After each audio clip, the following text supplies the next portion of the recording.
بسم الله الرحمن الرحيم. السلام عليكم ورحمة الله وبركاته. A very good morning to our distinguished speakers from the United States, and a very good evening to our distinguished speaker from Lebanon. And we would like to send our heartfelt sympathy for the Lebanese all for the devastating, horrific explosion occurred last evening. And we are praying that may God be with them all. I would like to introduce myself in the beginning.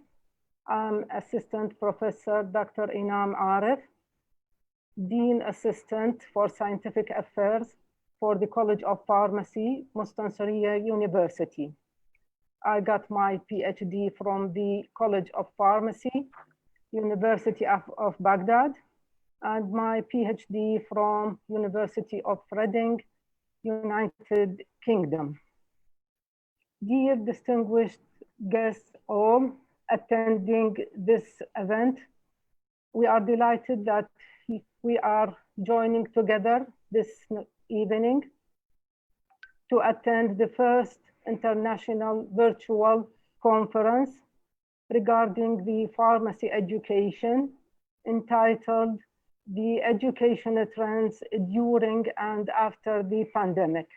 This conference is held under the patronage of Professor Hamid Al-Tamimi, the president of Mustansiriya University, and supervised by the Dean of the College of Pharmacy, Professor Mundir Mahdi Saleh. At first, I would like to send a big thank you for the speakers who offered us their time and trying to share their experience with us. And I extend my thanks to all the moderators and for the students and postgraduate students participating in this event.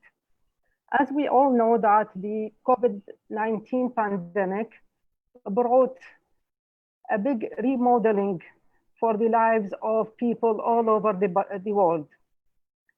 And in reality, it affected their life aspects in general, including education. The pandemic posed a threat on the educational process, which is really horrible.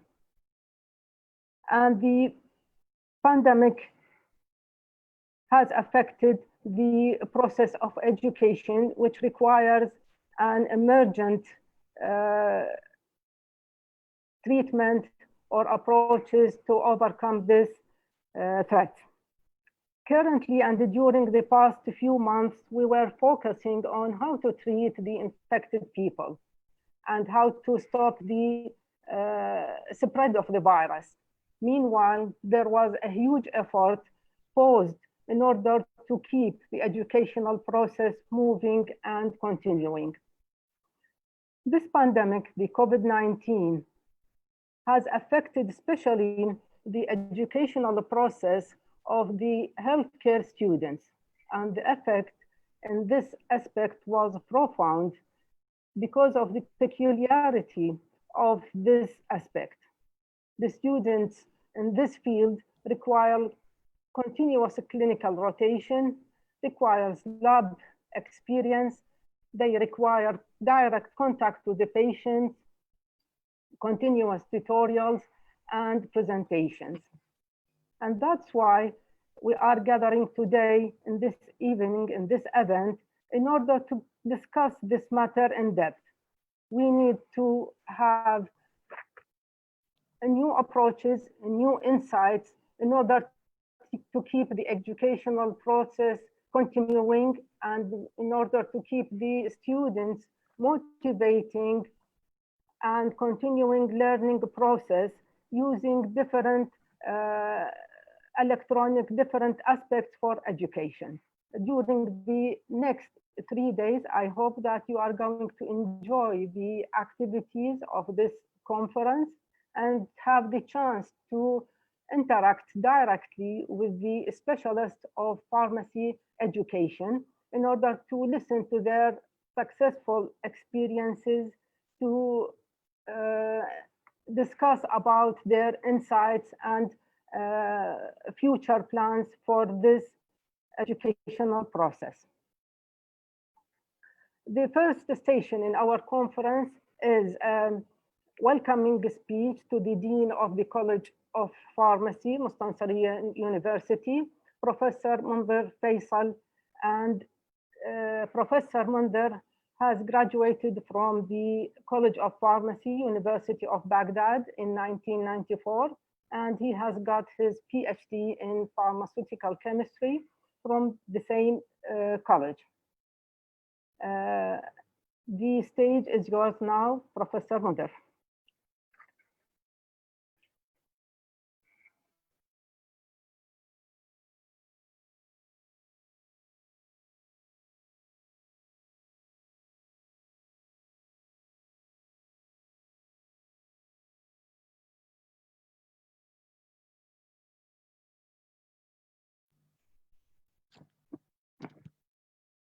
بسم الله الرحمن الرحيم.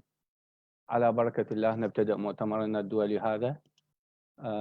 في البداية أحب أقدم تضامن الشعب العراقي مع المأساة التي حدثت لشعبنا العربي في لبنان، ونقول تغمد الله المتوفين برحمته الواسعة، ونسأل الله الشفاء العاجل للمواطنين الجرحى، ونقول قلوبنا معكم يا شعبنا العربي في لبنان. Ladies and gentlemen, we are delighted to welcome you to our first international conference. Firstly, we would like to take this opportunity to introduce you to the College of Pharmacy, University of Mustansariya. Despite its young age, since it was established in the year 2000, the College of Pharmacy has proven its progress evidently and strongly on all levels through the development of its infrastructure, scholarly research, and the quality of education, campus, green spaces, laboratories, and equipment for laboratories. Regarding the college scientific staff, the college has and continues to support its teachers to make their ambitions happen and complete their higher academic degrees nationally and internationally. Many of our teachers have obtained their master's and PhD degrees from the USA, UK, and Malaysian universities. As to the college infrastructure, in 2014, a large new building consisting of 12 scientific laboratories, computer science laboratory, large library, and a spacious student club, as well as staff and teachers' room have been added to our college. In 2011, we were able to offer our first master's degree in pharmacy sciences. Since then, we continue to open up more courses that now offer degrees in pharmaceutical chemistry, laboratory science, and pharmacology and toxicology, as well as PhD in pharmacy. Also, the College of Pharmacy has a scientific journal, and through scholarly work and research, we aspire to bring our college to be among the top on a global scale. All the hard work was culminated in 2016 when our college laboratories were ranked first amongst all medical colleges in Iraq by the ministries by the Ministerial Committee of Higher Education and Scientific Research. And proudly, our college today is one of the best 3 pharmacy colleges in Iraq. Due to COVID-19, an epidemic that infected and continues to infect millions of people, we were able to adapt online learning and conduct online exams to both undergraduate and postgraduate students. Despite of the limited resources and many challenges, we were successful in doing so. Accordingly, we planned this international conference, and some of the best scholars were invited to share their experiences, including Dr. Mike Rouse from the USA, Dr. Gloria Kreis from USA, Dr. Joseph Zorek from USA, Dr. Nasser Sharif from USA, and finally, my friend, Dr. Muhammad Rahal from Lebanon. Finally, I would like to dearly thank all who contributed in making this conference happen, and to our esteemed guests. Your presence is highly appreciated. I hope by the end of this conference, you are satisfied. Now I will leave you with the first lecture and first speaker. Thank you for listening.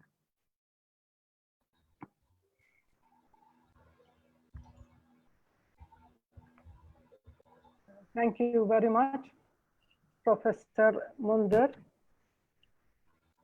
We are going to start our first scientific session. This session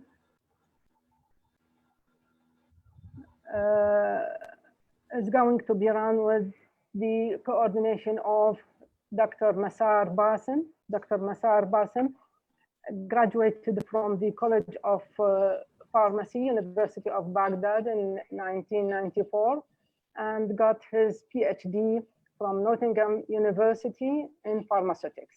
The stage is yours, Dr. Masar. Thank you, Dr. Anam. Thank you, Dr. Munder, for your introductory talk and informative talk about our college. I am Dr. Masar Mohammed. I will be with you for the remaining time of the first day of the conference, sharing this with my colleague, Dr. Manal Abdurrahman. Now we'll go to our first speaker. We are pleased to have Director of ACPE and Assistant Executive Director, so the ACPE, Director of International Services, Accreditation Council for Pharmacy Education, ACPE.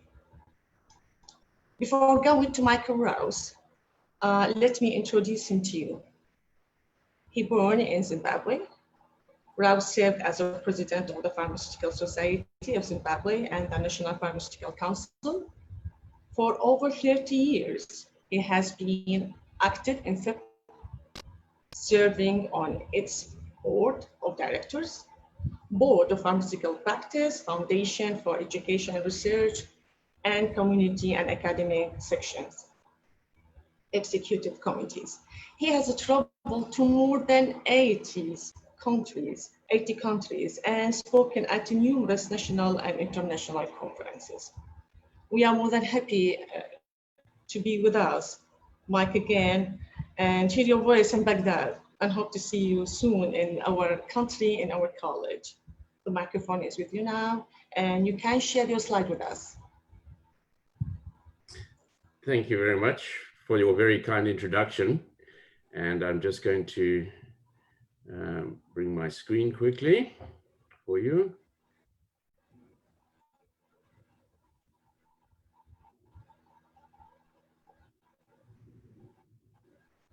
Okay, if I can just confirm that you can see my slides now. You can see the slides? You're just fine. Go ahead. Thank you. Yes, everything is clear. Well, assalamu alaikum, and thank you very much for your very kind welcome. Thank you, Dr. Inam, for inviting me to speak at your conference. Of course, COVID has posed many challenges for us, but also opportunities. And I know that my good friend Mohammed Rahal will be talking about challenges and opportunities, or one of the other speakers, I believe, is talking about challenges and opportunities this morning. And of course, it does present for us the opportunity for me to be with you via Zoom. So thank you very much. And I'm honored to have been invited to the conference. I would like to just share with you a few thoughts based on my experience with pharmacy education, both in my home country, original country of Zimbabwe, my new country, United States, and also my experience now in working, as was kindly introduced, in many different countries around the world.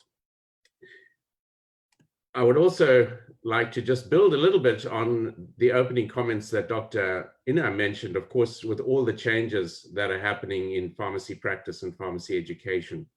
We're all very aware of those changes in pharmacy practice, the extended and expanded roles of pharmacists to serve patients, much more patient-centered care that has been provided. And of course, this requires big changes in the way we educate our students and our graduates. And how does this impact quality? How do we have to think about these changes that are happening at two levels? Of course, at the individual course level, right down to the details of providing course by course in our curriculum, but also at the higher level. So in my presentation today, I want to consider 4 different questions. The first is, how do we perceive accreditation agencies? There are many different types of accrediting bodies around the world. Most countries now have them. In many countries, of course, pharmacy education is directed by the government, but we are seeing a trend now where more and more independent quality assurance or accreditation agencies are being established. If we think about their role in society, in education, they have a very clear role, but how do schools of pharmacy, faculties of pharmacy around the world, how do they perceive them? Do they perceive them as the quality police who might have as their primary goal trying to catch people doing something wrong and pointing them out and say, stop doing that, you have to do it this way? So some people might perceive accrediting agencies as the quality police. However, we believe that the relationship should be more of a partnership. We should be partners together to assure quality, of course, and to advance quality. And our role in the United States as well as internationally, we very much like to see ourselves as a quality partner, working with the school, working with the faculty of pharmacy to improve and assure the quality of the education that has been provided. So this is what I would like you to be thinking about in this presentation this morning, our first question. Our second question is, how critical is it to address big picture issues when it comes to quality in pharmacy education? As I mentioned in my opening comments, we often think about quality at a very detailed level, the quality of courses, the quality of our curriculum, much more granular, and of course that's vitally important. But I believe it's also very important, in fact critical for us, to be thinking about bigger picture issues. And I'm going to focus a lot of what I speak to you about today on really bigger picture issues, how pharmacy education fits in the overall context within a country. The next 2 questions that I want you to consider as you think about what I have to say today is, what is change without quality? And my final question is, what is quality without change? So I'd encourage you to just be thinking about those 4 questions as I speak. And at the end of the presentation, I will return to these final 2 questions. Some of you may be familiar with ACPE as an organization. It's been around for a long time. It was founded in 1932. And it was established because of the vision of 3 national pharmacy organizations in the United States. They represented the regulators of the profession of pharmacy through the National Association of Boards of Pharmacy, which is the umbrella organization for all the state boards of pharmacy. It was also founded with the vision of the American Association of Colleges of Pharmacy Educators and the American Pharmacists Association, representing the profession or the practitioners in pharmacy. At the time, in 1932, there were many different ways to become a pharmacist. We've identified at least 11, and there may have been different, more than 11 models, but at least 11 different models for pharmacy education in 1932 in the United States. And those degree programs varied from 2 years to 6 years. So a lot of variety in 1932. And these organizations had the vision to say, we need a better system, a better mechanism for the quality assurance of pharmacy education in the United States. And so they had the vision to establish an independent body, ACPE, as an independent, not-for-profit private agency, an agency that would work very, very closely with all sectors of the profession, particularly the major pharmacy organizations, but would be independent. In its decision-making, it had to be independent so that it could act in the best interests of the profession as a whole, not representing any sector. In the United States and in other countries, sometimes the accrediting body is directly connected with one of the sectors of practice, either the National Pharmacy Organization or perhaps the National Organization of Educators. But ACPE is completely independent, although we work very, very closely with these organizations. You'll also see here that our board of directors is comprised of 3 appointees each from these 3 organizations. Importantly, they are appointees, not representatives. So they bring their perspectives, their experience in regulation, education, and practice. They bring those ideas, those experiences, those perspectives when they sit around the ACPE board of directors table. But importantly, they make decisions based on what is good for the profession as a whole, not what is good for their constituents who appointed them. So they're appointees and not representatives, and that's an important point. Also, you'll see here that we have 10 members. So our 10th member is a public member. This is a person who is very experienced in education, higher education, but has no direct connection with pharmacy education. And they often bring very different and very important perspectives to the discussions of the board of directors. ACPE, as I've mentioned, started in 1932, accrediting degree programs. But in 1975, as the states, the regulators in the United States were introducing requirements for continuing education, and participation in continuing education became a requirement for maintenance of licensure in the 60s and 70s. At that time, the profession came to ACPE and said, we need standards to assure the quality of the continuing education that is going to be required of pharmacists. And so ACPE in 1975 created standards for the accreditation of continuing education providers. In 2011, our scope of activity was expanded internationally when we established the International Services Program. I'll speak a little bit more about that. And in 2015, we joined with another organization in the United States, the American Society of Health System Pharmacists, who had been accrediting pharmacy technician education and training since the 1980s. We combined with them, we joined and collaborated with them to establish a joint mechanism for the accreditation of pharmacy technician education and training programs. So you'll see from this slide, we are involved with many different aspects of the profession, and they are all held at ACPE so that we can get a broad range, broad perspectives on what is necessary from a holistic point of view in terms of coordinating all these different activities to make sure that as a profession, we're advancing appropriately. As I've mentioned already, we're autonomous, independent, we're not for profit, and we're based in Chicago, Illinois. In terms of our international services, speaking about those just very briefly, we've had a long history of collaborating with other countries. Many countries have come to us, many faculties of pharmacy have come to us and asked for assistance as they try to change, transform pharmacy education in their own country.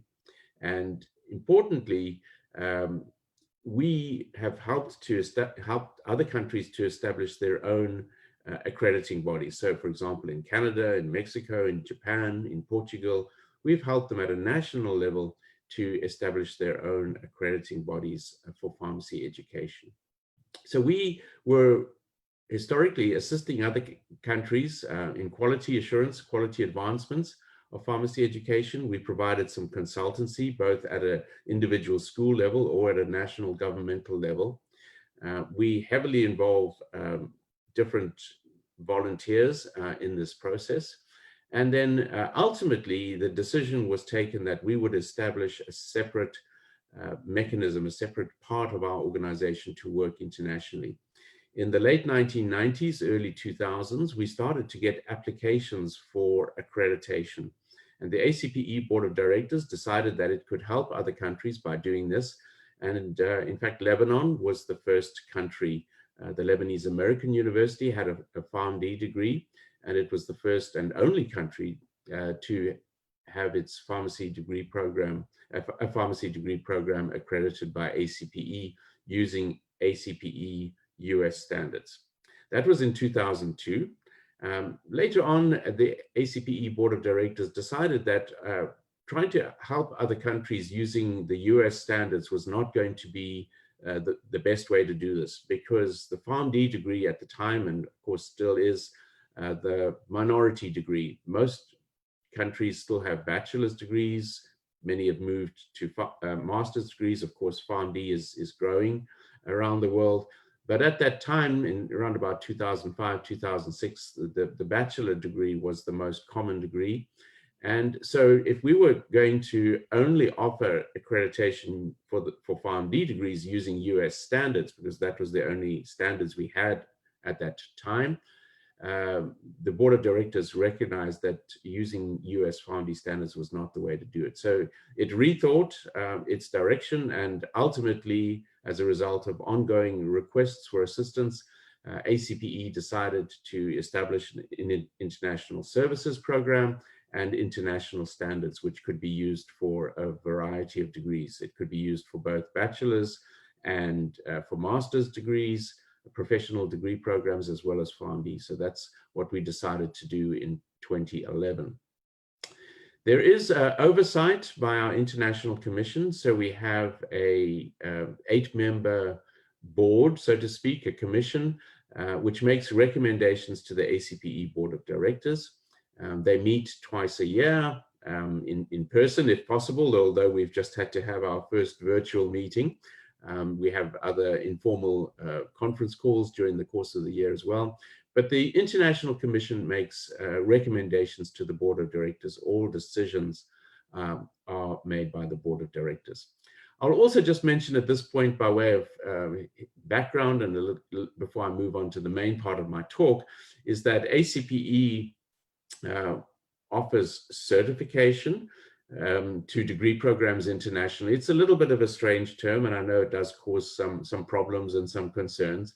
But essentially, our certification that we offer internationally is an international accreditation process. So all the elements and all the policies and procedures are identical to what we do in the United States with our accreditation program. It's just that we have different standards. We have international standards, and there are a few differences in the approach, primarily to be more versatile and be able to apply the standard to different degree programs and also in different contexts in different countries. So that's a little bit of background. And if there's time, if participants have additional questions, if there's time at the end, I'll be happy to provide some more information about that.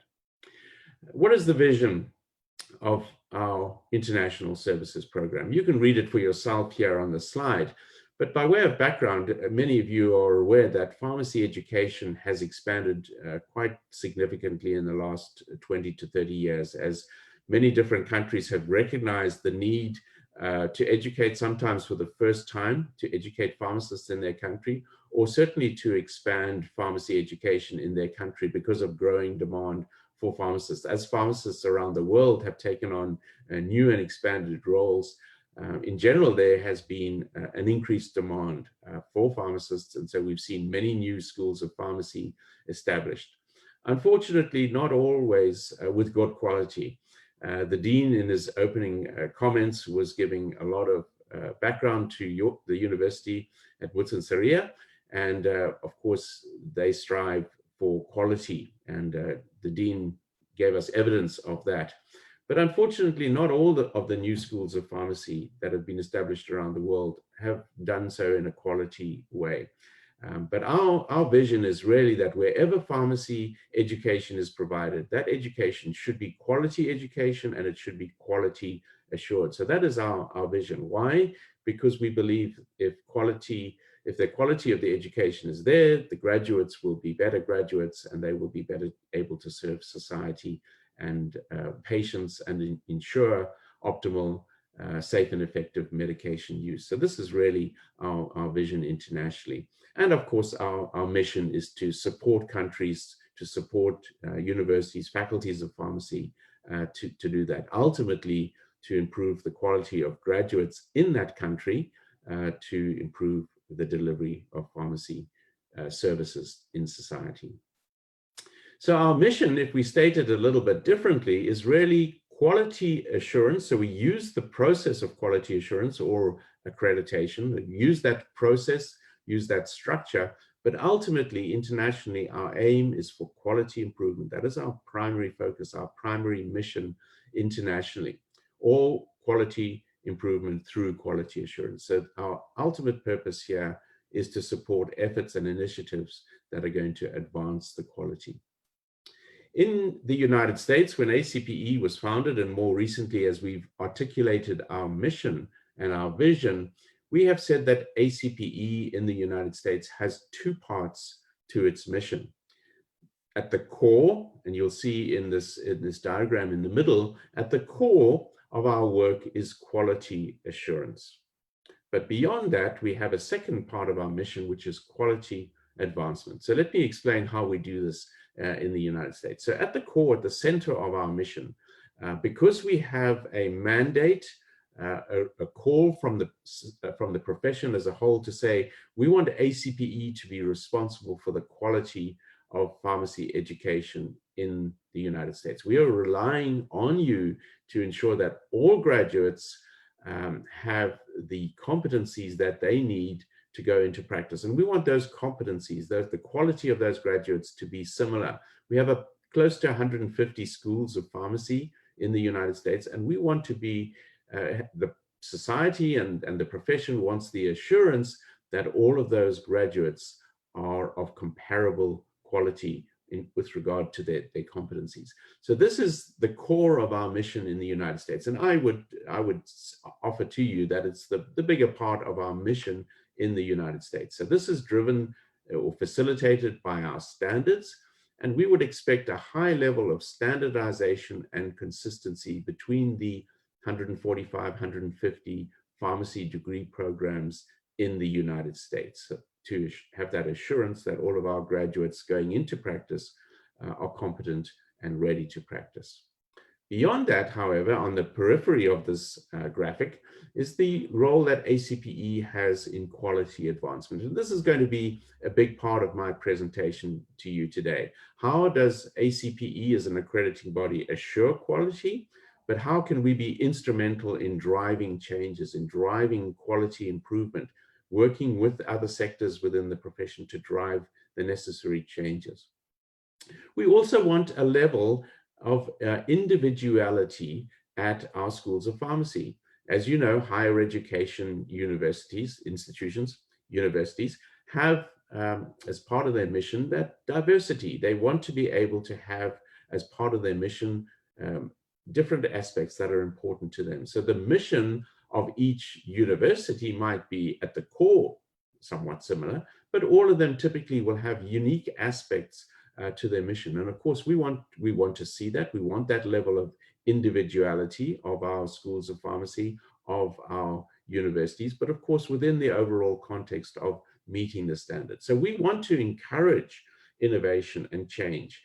We want, of course, innovation to be done in a responsible way, using the best available evidence, but often we're moving into unknown territory when it comes to education and best practices. Even with COVID as a very good example, things had to be introduced and tried, which had never been tried before. So there was a challenge, and it created an opportunity to innovate in a responsible way, using the best available evidence, knowing what's worked in the past, knowing perhaps what others might have tried in other professions or other sectors. Can we use that evidence to perhaps bring about some changes and innovation? And ACPE encourages that.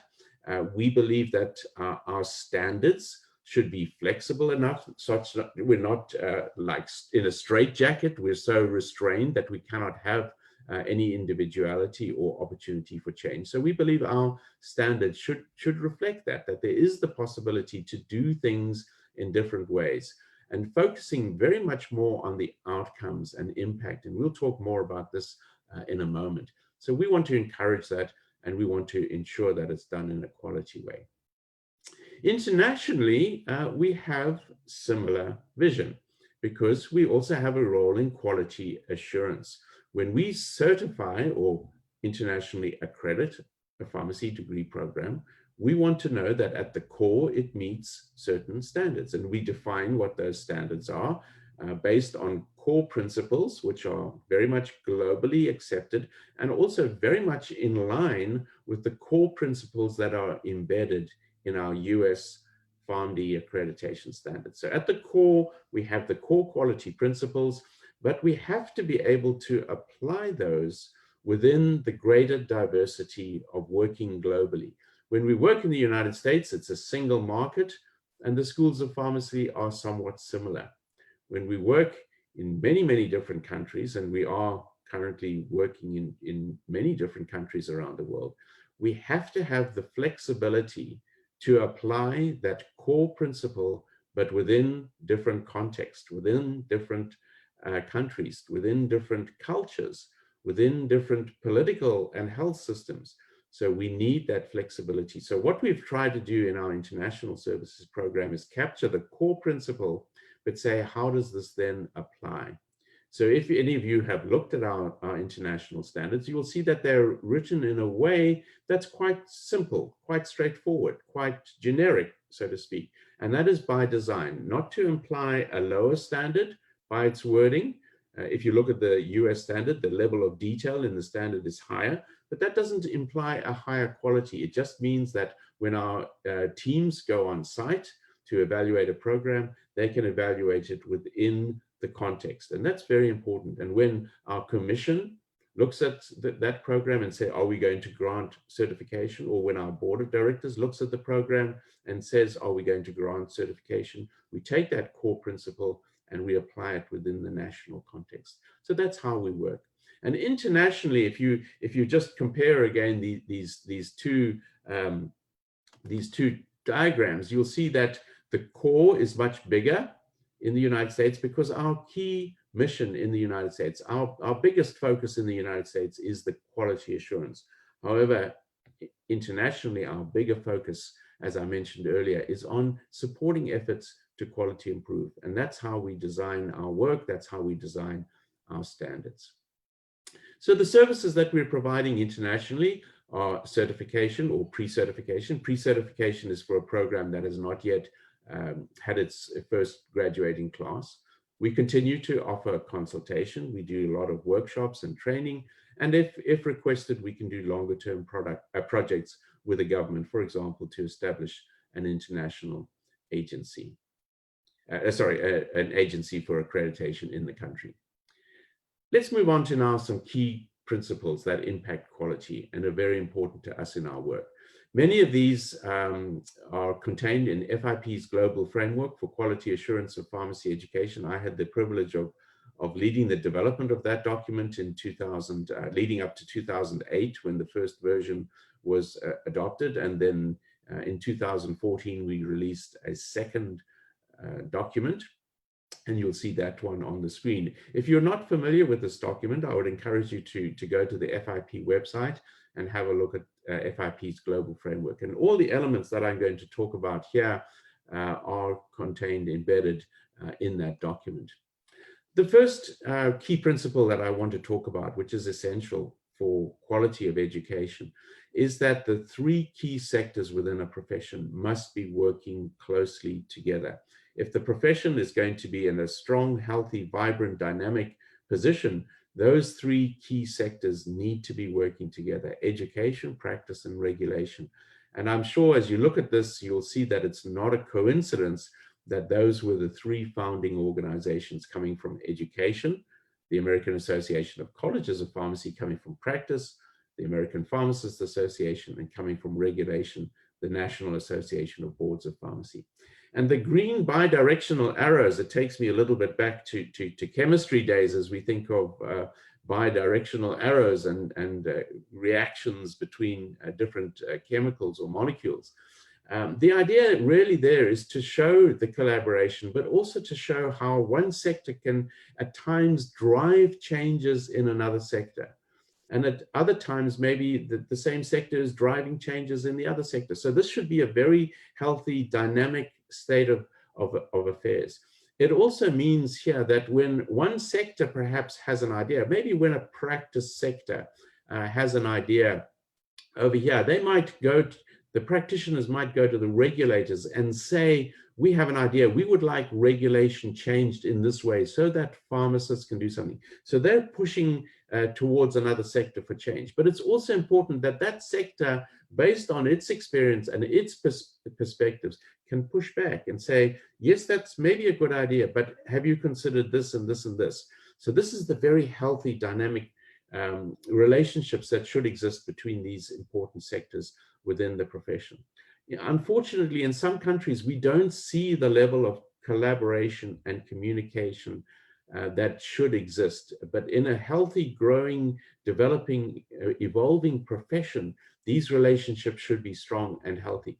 These sectors should be somewhat separate, that they can make up their own decisions when they need to, but they need to make it within the overall context of the profession. And they need to be consulting with the other sectors of the profession as they make those decisions to ensure that the profession is healthy and moving forward and serving the best interests of society.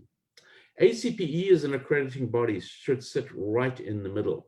And I think this is the strength of our history and the strength of our structure. We are bringing into our organization the perspectives and experience of each of those sectors. Every time we have a meeting, we have different voices that have to be heard, coming from different perspectives, different angles, and saying, you need to think about this as well. Yes, I understand why you feel this way in that sector, but you also need to consider the other perspectives. So ACPE sits right in the middle of that relationship. And I believe this is an excellent structure. We retain our independence, but working very closely with the sectors. Many of you will be familiar with FIP's needs-based education model. And this is really a completely different way to be thinking about how we design education. Often we think about education and the starting point is we're going to have a curricular change. Okay, maybe we think we have too many hours of pharmaceutics or not enough hours of therapeutics. Okay, can we change? Can we adjust? Can we add some hours here, take away some hours there? You know, how are we going to introduce experiential education into our curriculum? What can we take out? Our curriculum's always full. So often we have that discussion somewhat in isolation. We just think about education as the end point. But we really need to be starting that discussion at a different point. We need to be thinking, what are the national needs that we need to consider, the national needs and priorities? That should really be the starting point for good needs-based needs-based development of our education. What are the needs and priorities of our country? If we think about those needs, what services need to be provided by members of the pharmacy workforce, pharmacists, pharmaceutical scientists, pharmacy technicians, whoever those members are, all of those members, what services do they need to provide in order to meet those needs of society and the needs of the country? If they're going to provide those services, what are the competencies, knowledge, skills, attitudes, values? What are the competencies that they need to be able to provide those services? We need to be thinking very much about those competencies. And then based on those competencies, what do we need our graduates to be able to do when they graduate? We design our education, not only in terms of the curricular content, but in terms of the curricular delivery, the teaching methods, the assessment methods. All of those need to be considered when we design our curriculum, we design the delivery of our course, of our program, our degree, to ensure that our graduates have those competencies, that they can provide those services and meet the needs of the country. Of course, the needs have to be locally determined primarily, but they also need to be aligned with what's happening in the profession globally. So we need to maintain that global connection. Our education needs to be socially accountable. I'm going to talk about that in a moment. And of course, it needs to be quality assured. I want to now talk a little bit about socially accountable education. What does that mean? Here in this graphic, we also see a dynamic relationship that exists and should exist between the educational institution, its students and graduates over here, and society. And again, we have this dynamic relationship. And if we have a good, healthy education system, these three key sectors within that relationship should be all taken into consideration. And we should have this healthy and dynamic relationship between the various sectors. Importantly, as we looked at the needs-based education, we need to be thinking about the context, because the national needs and the societal environment in which this educational institution is operating is going to be a very, very important starting point. And this is all what is important in terms of socially accountable education, taking into account societal needs, the context in which that education, so that our education institution is not what we might refer to as an ivory tower, remote and isolated and doing its own thing over there, not thinking about really what the needs are of society, the needs of patients and the population and the economy as well. But that should have a strong influencing factor on our education institution. And then on the other side of the equation, we think of the outputs, the outcomes, the results, the education, the graduates, the research, the service. All of those are vitally important, but we want them to be going just beyond outcomes. We want them to be having an impact at the national level to make sure that we are really addressing societal needs. And these two factors together, taking into account the context, achieving the impact, bringing about meaningful change in society, together, this is what I believe is socially accountable education. And it's vitally important that our universities are considering this when they design their educational programs. I believe that the Quality Assurance Agency, the accrediting body, can have a very strong role to play in influencing the education institution through its standards, through its accreditation process, to make sure that the education that is being provided is socially accountable. Is it adequately taking into account the context, the national needs and priorities, and is it ensuring that there's real meaningful change in the country, in society, locally, at the local level for the university, but also at a national level? Is there really impact, and even going beyond to a global level? This is really what socially accountable education is. And quality assurance agencies, through their accreditation process, can drive those changes and make sure that the needs of society are being addressed, are being looked at, are being taken into consideration, but ultimately that beyond those short-term, easily measurable outcomes, that there is meaningful impact at a national level.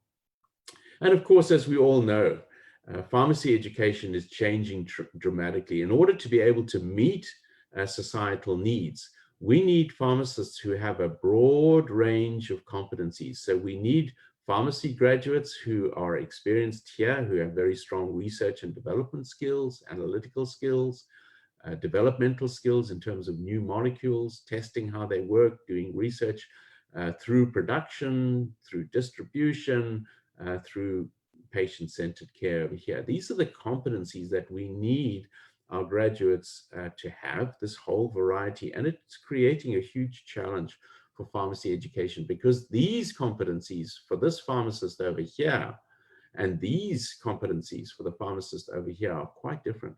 Who decides, and how do we address all of those competencies in our curriculum? What's the best model to achieve that?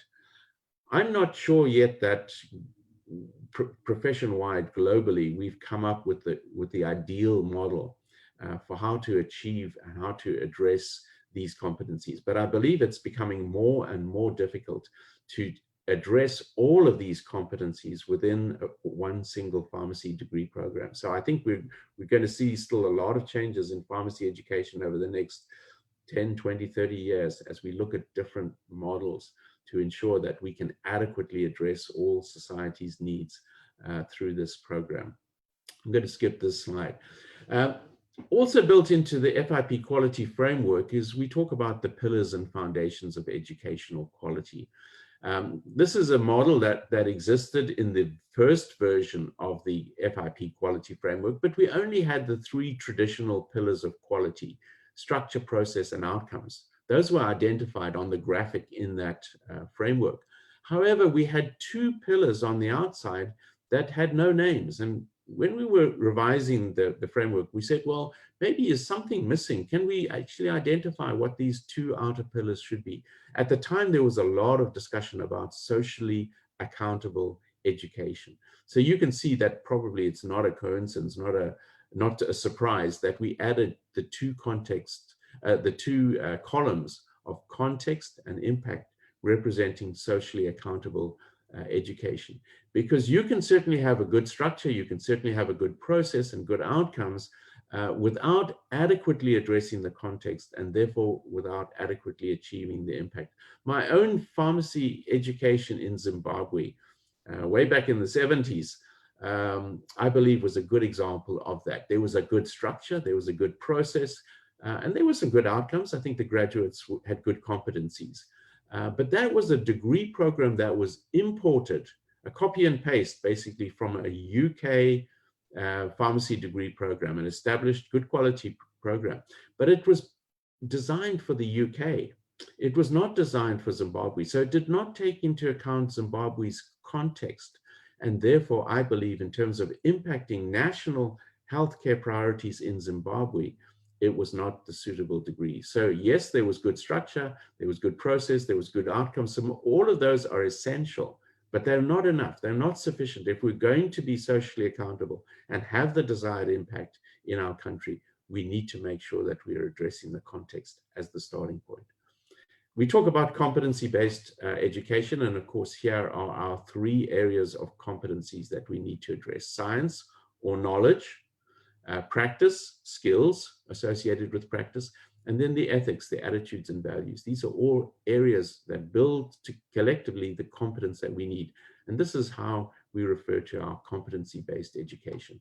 And of course, these pillars are connected.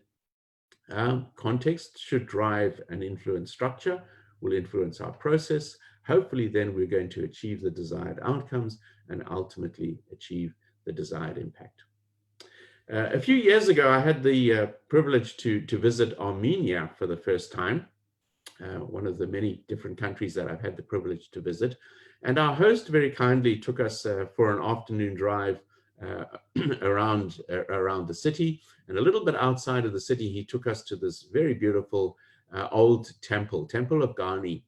And it was quite funny because we were looking at it and we said, oh, this just looks like the pillars and foundations of quality of education that we have in the FIP global framework. But we noticed that there were 6 pillars. And we said, oh, okay, let's think about this for a while. Is there maybe something we're missing in our model? And it was amazing that at the same time, we came up with the same idea to say that maybe the 6th pillar is innovation, which is how we achieve those changes, how are we constantly changing and improving quality through innovation. So we decided to label the 6th pillar there, innovation, as essential, because we need to be focusing on continuous quality improvement. We constantly need to be innovating and driving changes. And the impact that we're looking for And the innovation, if we're having the impact, if we're having innovation, of course, we are creating new contexts. We're changing the environment through all these improvements. So instead of more of a linear model, like I showed you in the previous slide, here we should be thinking about a continuous spiral. So as we bring about change, we change the environment.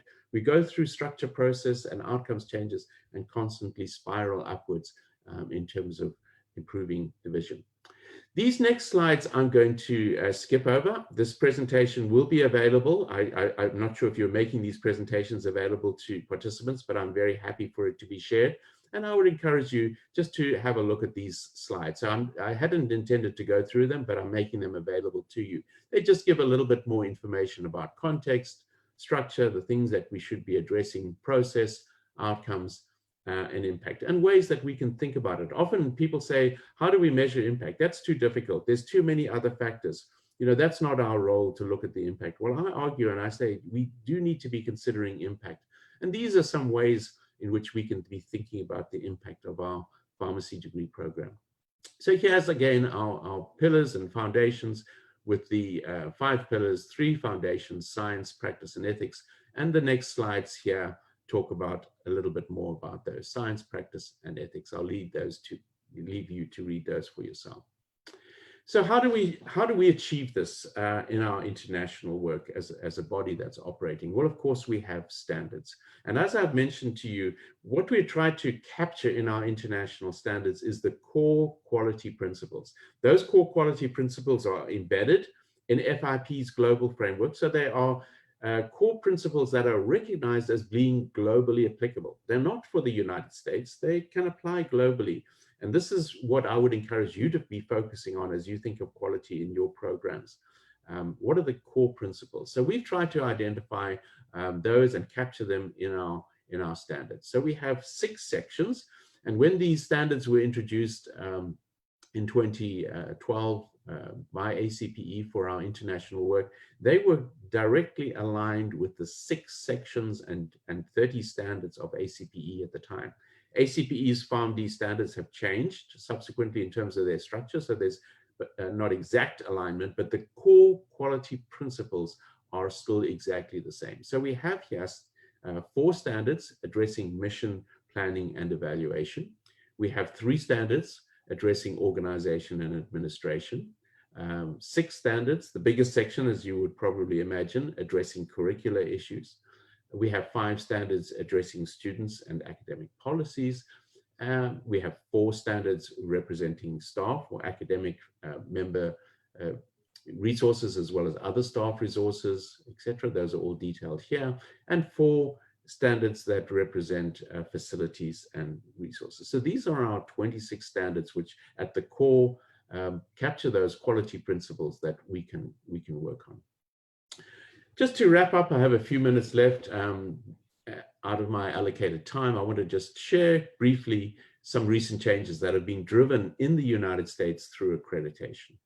I mentioned that at the time when we accredited the program in Lebanon at the Lebanese American University, that we only had PharmD standards. Prior to that, for many years, we had 2 sets of standards, bachelor standards and PharmD standards. But one of the key decisions that ACPE made in the late 90s, about 1997, it made a decision that with effect from the year 2000, we would only offer accreditation to PharmD degree programs.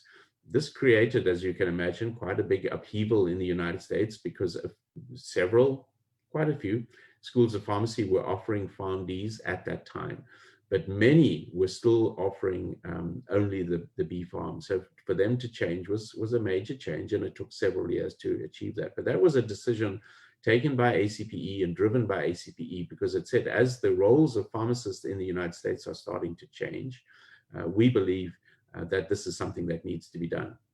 Did it create some problems? Yes, it created some problems because the PharmD was very much more of a clinically focused degree. If you remember that slide with all those competencies and the different pharmacists, it was very much focused to the bottom right side of that slide. the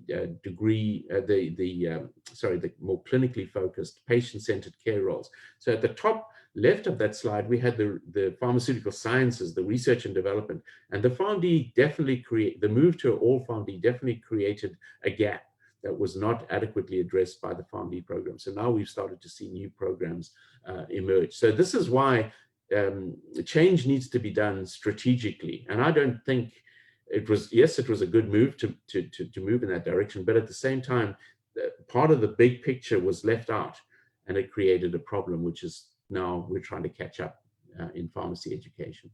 Some of the other things that we've driven through change and has not been popular at the time, things like introducing experiential requirements within the curriculum. Very, very difficult for an established school of pharmacy to change its curriculum and bring in experiential education into the curriculum, whereas in most countries still that practice experience happens after graduation. Now more and more countries are bringing it within the curriculum. It's a big change, often not very popular. Simulation, how do we adequately prepare our students to go into those practice settings? We do it through simulation. Cultural competence, bringing about a culture of assessment and continuous quality improvement, driving that through the expectations of the standards. Things like active learning, professional development and evaluation of the staff, development of self-directed lifelong learning skills in students, and the biggest one at the moment is interprofessional, driving changes at the schools, because we believe within the overall context that these are important. So I'd asked you to consider 4 questions. I just want to, in wrapping up, go back to the final 2, those questions 3 and 4. What is change without quality? Well, of course, we know that quality improvement requires change. Any improvement requires change. But if change does not happen in a quality way, it can be very risky, it can be dangerous, and it can result in outcomes that we don't want. So any kind of change that we want has to be done in a quality way. And this is the role that an accrediting body, as an external reviewer, with its standards as a basis, with its good policies and procedures, its experience with pharmacy education, it can be provide the quality assurance as changes are happening. So change must happen, but change must happen in a quality way. What is quality without change? Well, if we have a good program or any kind of good technology, if we're not constantly looking to innovate and change, that leads to stagnation. So quality without change leads to stagnation. Yes, the quality may still be there, but it's not the quality we need. Society is dynamic. Society is changing, ever changing. So we need these together. So we need to be committed to quality, and we also need to be committed to change. And those 2 key concepts must work together. And the accrediting body should play a key role in serving to provide that we have the quality there, but also encouraging and driving constant change. This is why standards always change. They go up, they change to meet the needs of society and ensure that the profession is healthy and growing. So thank you very much for your attention. I will hand back to the chair. I think we have some time for some questions. I think that's the idea now, but I will hand back to the chair. And again, thank you very much for your attention. Thank you very much, Dr. Rouse, for your interesting lecture, indeed. And good morning to you. I think still morning. Good evening to all audience. Let me introduce myself, Dr. Manal Abdurrada, Assistant Professor in Clinical Pharmacy, Department of Clinical Pharmacy. Indeed, I have 7 questions, but I'm going to start with the questions that sticks to the scope of the conference title. Dr. Rouse, let's start with the first question. How could we balance between the pros and cons when it comes to begin an e-learning professional? Because there is it's still potential to for a big return to engaged productivity, efficiency, and innovations when e-learning is done well, and the right technology to use to support your objectives. And vice versa, and so on. First question. Sure, I will try to address that. I came from Zimbabwe to the United States in 2001. And at the time, shortly after I arrived at ACPE, the ACPE Board of Directors was faced with the first application from a school of pharmacy to deliver their entire curriculum online. And this was the early 2000s. They were being very innovative.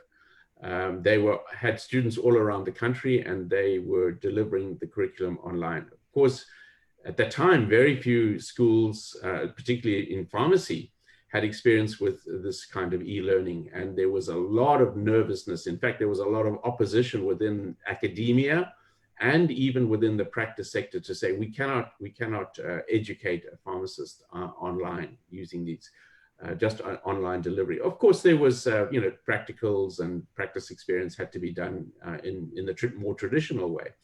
But virtually the entire aspect of the didactic curriculum, which is a big part of the curriculum, was delivered online.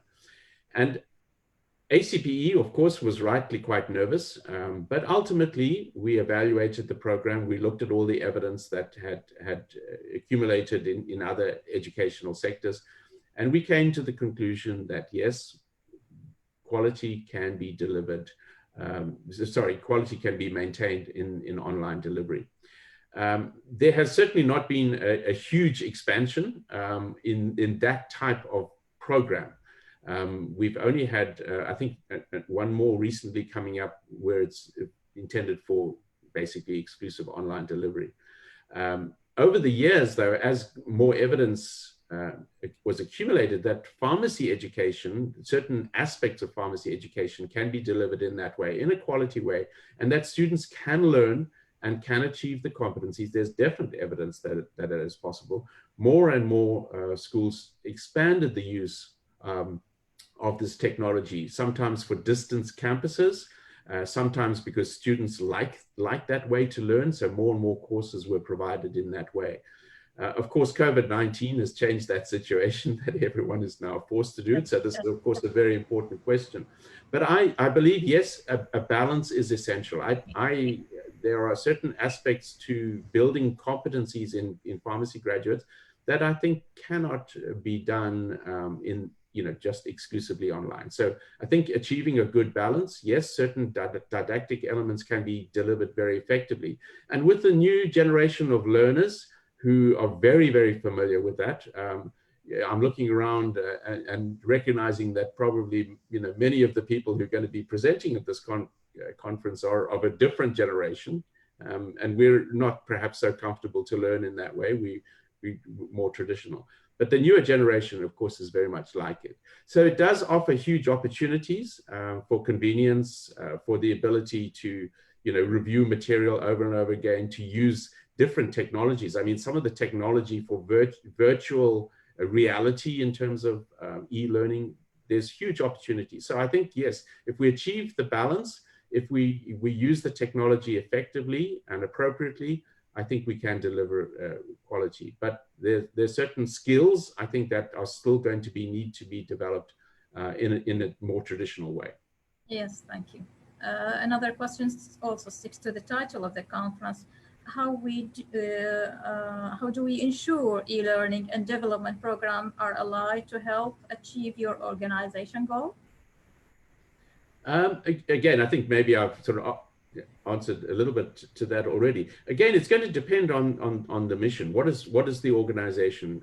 What is the organization's mission? What are you trying to achieve with your graduates? And this is going to be very much linked to the competencies of your graduates, I believe. Recognizing that, I think e-learning is very, very effective for delivering the knowledge competency, the science basic. I think a lot of that can be very effectively delivered through e-learning. In our profession, I think we've done very, very well traditionally in delivering knowledge, but we're recognizing more and more in the contemporary practice of pharmacy that other skills and other competencies are needed. So the skills, the attitudes, values, professionalism, I think a lot of those are more difficult to achieve in an e-learning environment. Of course, more and more we're achieving those in actual practice settings now. So again, I think it has to be a balance. It's going to depend on the mission. It's going to depend on your competencies. And I think we have to carefully look at the competencies of our graduates and say, yes, those competencies can, we can develop those competencies effectively using e-learning. Others are going to be probably need different teaching methodologies. So it's not always going to be appropriate. Yes, thank you. I think the similar related questions is about could e-learning provoke the new standards of ACPE standards for your organization specialty if the pandemic issue lasts for the next academic year? Yes, again, I think the delivery of the knowledge competency, the delivery of the more didactic elements of the curriculum, there's no problem. Where we're going to start having challenges with COVID, and we've seen it already in the United States as well as other countries, is those that cannot be delivered remotely. So a lot of your simulation, as I say, there's good technology now which can help with simulation. Virtual reality simulations are quite effective for introducing, but certain things I think just have to be done in person. And of course, the experiential education is the biggest challenge, huge challenge now with COVID, because students are nervous to go into practice settings where they could be exposed, rightly so. The school is nervous to expose students to that risk. The practice sites are often reluctant to accept students into their sites because they don't perhaps have enough protective equipment. There's all sorts of liability issues. So I think this is going to be the biggest challenge going forward. And we've certainly seen it in the United States. So there's a need for flexibility. Absolutely, there's a need for flexibility. There's a need for some compromise. On the one hand, we might say, well, students should be exposed to that situation because that is healthcare delivery. So they should be exposed. But there's some real practical logistical issues which have meant that delivering this has been very, very challenging. And a lot of challenges have had to be overcome, as I say, some compromise. But at the same time, you have to ensure that the students are developing the competencies. If we can build enough evidence to say that doing it a different way, we can still assure that we can assess the achievement of those competencies by the students and ensure that they have them. I think this is the biggest challenge. Yes, thank you very much. Let's go to the audience questions from Dr. Aziz Al-Jumaili. Can ACPE help developing an accreditation body in Iraq colleges? Similar questions of pharmacies, and may develop a local branch of ACPE from Iraq faculty members, as I know it is hard for ACPE members to reach Iraq. Yeah. In terms of helping Iraq, if I understood the question correctly, helping Iraq to establish an agency or something that could be involved in accreditation of pharmacy, yes, absolutely, we would be willing to do that. Unfortunately, at the moment, travel to Iraq is not possible. I just apologize for that, and we hope it will all improve one day that we can come. But I think, we really must make better use of technology. A lot can be achieved using, this kind of technology. Our board of directors is already facing the situation of doing virtual on-site visits. All of the accrediting bodies in the United States are doing it. They've made a decision that they will not do initial visits virtually, but for maintaining accreditation in the United States or maintaining certification internationally, they've come to the conclusion that yes, they will do it. It does create challenges, but I think it's possible, and we're obviously going to get more experience. So yes, we're very, very open to exploring different possibilities to work with Iraq as best we can. And as I say, let's use the technology where we can. Yes, everybody is looking forward. Most of the questions is asking about when we are going to break this bridge between ACPE and Iraq. Another question. I've given my promise to Professor Inam that I'm doing my best to try. I know it's hard at the moment, but I can only promise to do my best. I will continue to do. Yes, I'm sure. Okay, let's explore different opportunities as we can. Yes, we have a few minutes about questions. Many thanks from Dr. Zaid Al-Obaidi. Many thanks for this fantastic events and brilliant presentation by Dr. Mark Rouse. My question is, what are the limitations of accreditations and what are the benefits? In brief, please. Thanks in advance. I didn't get the second part, the limitations and the benefits. Benefits in a brief. You want to summarize the benefits and of accreditations from ACPE.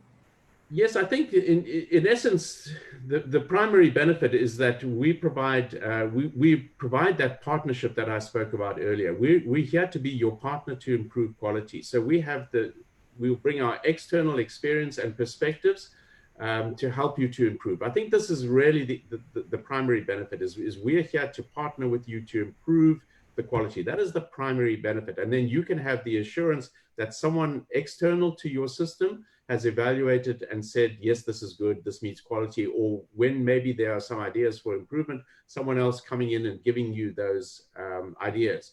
Of course, accreditation makes you accountable. If you bring in a consultant, you can say, well, thank you for that advice, we're going to ignore it. But if you achieve certification, then you have an accountability. You have to bring about those changes. Sometimes they're going to be difficult, unpopular, but if you're going to hold to a standard, you have to say, okay, I'm willing to uphold the standards of the external agency based on their experience and make those changes, even if they're difficult. Limitations, I don't have any specific pearls of wisdom in terms of limitations. Limitations is it involves a lot of work, it involves a lot of time, it involves a lot of cost. I would say those are the biggest limitations. Thank you. I think the time is just passing. Just one more question I'm going to ask. Does Iraq, from Dr. Milad Al-Nasri, does Iraq belongs to Accreditation Council for Pharmacy? I don't think so. Not at this stage, and we don't have membership as such. We have collaborations, we have memorandums of understanding, so we have formal collaborations, and we're open to exploring that. But we're not a membership organization as such. Some accrediting bodies are. We don't have that structure. I know time is gone. If I can make my email available in the presentation, if anyone has other questions they would like to email me, I'm happy to try to address questions via email. I know we've run out of time, but yes. Thank you very much again for inviting me. Thank you. There other questions will be answered by chatting and by emailing you. Thank you very much, Dr. Rouse. Thank you. Thank you. Back to you, Dr. Masar, to continue. Thank you, Dr. Manal. Now the time to go to our second speaker, Gloria Grice, Assistant Dean, Curriculum and Assessment, Intern, Chair, and Professor, Department of Pharmacy Practice at St. Louis College, Missouri. Knock on wood. She has a very distinctive CV. I will concentrate on her active membership. She has been in Missouri Pharmacists Association since 2014 till now. And also she has been a member in National Academic of Practice since 2012 till now, and also an American Association of College Pharmacy since 2004 till now, and also a member in Gateway College of the Clinical Pharmacy since 2002 till now. And also she has been a member in American College of Clinical Pharmacy since 2000 till 2001 till now. We are very honored to have you, Dr. Gloria. The microphone with you now, and you can share your slide, please. Okay. Thank you. Assalamu alaikum. Can you hear me okay? Yes, good evening. I will share my slides with you.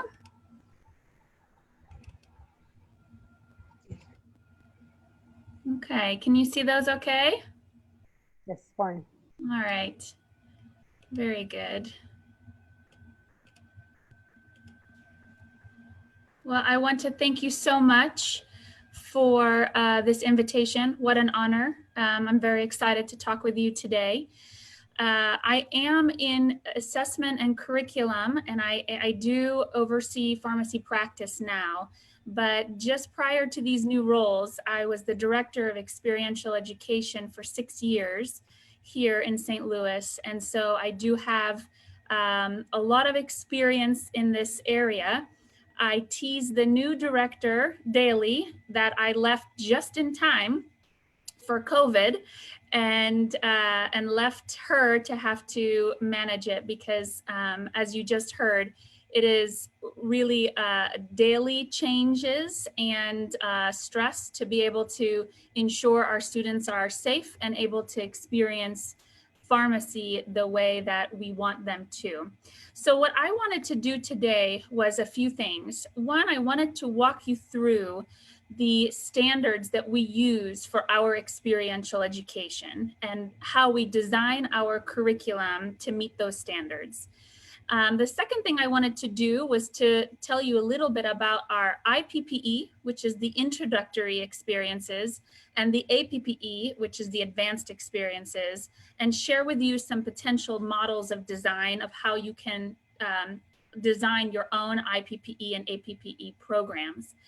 And then the last thing, which I think is the most critical thing, is to talk a little bit about how we encourage the preceptors or teachers at the sites to meaningfully involve students.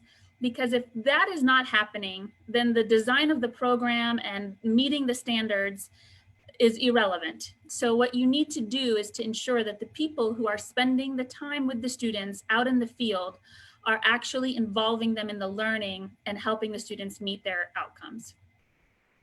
So this is the slide that highlights the 3 standards by which we follow in our experiential education implementation. And they are standard 12, which talks about pre-APPE. And this covers not only the IPPE, which is the introductory field experiences, but also all of the didactic curriculum that leads up to that final year of the curriculum, which is all experience. Standard 13, which again focuses entirely on that APPE curriculum. If you think about it, most schools of pharmacy that are 4 years, which is standard, that last year is entirely APPE focused. They are off campus and they are in the field, and that is a quarter of their curriculum. So it is a really important year to spend a lot of time focusing on your activities and curricular development.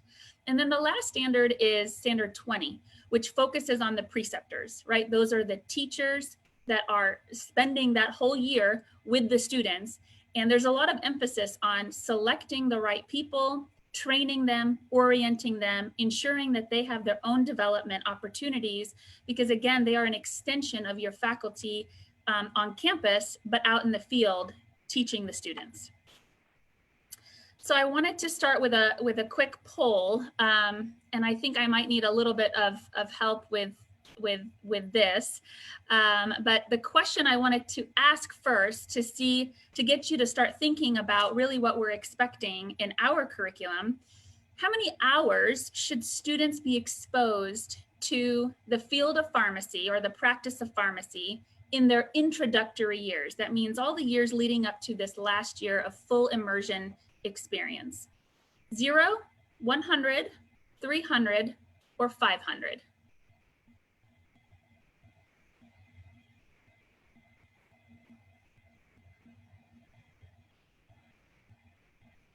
Are those polls coming in? I don't see any movement on my screen, so they're coming in?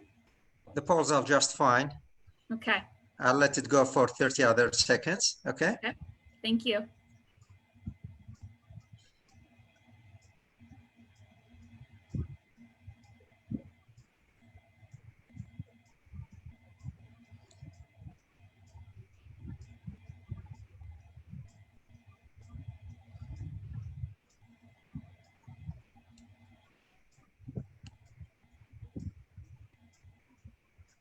So now 21% of the population has voted.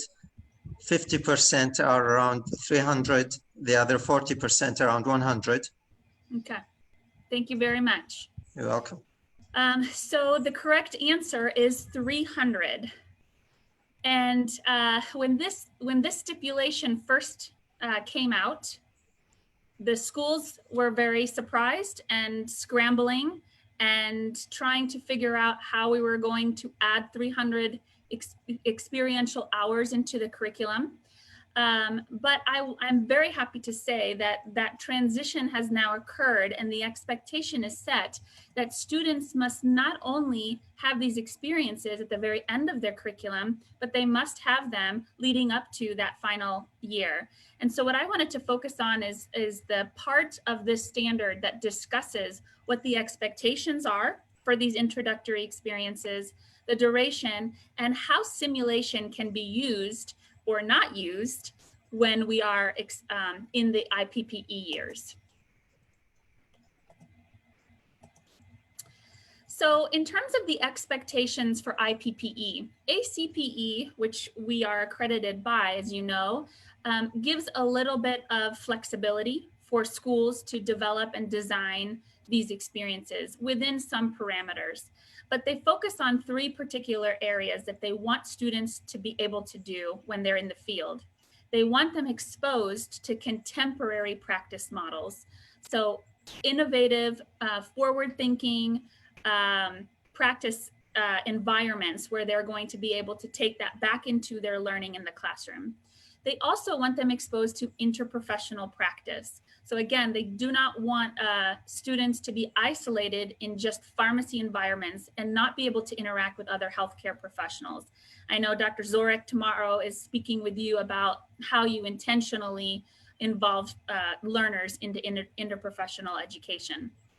And then the last is that they are structured and sequenced. So there shouldn't be just a 300-hour experience somewhere in the first few years of the curriculum plopped in there to meet the requirement, but rather that they are built upon each other and upon the previous learning experience, and that they meaningfully connect with the learning that is happening in the classroom.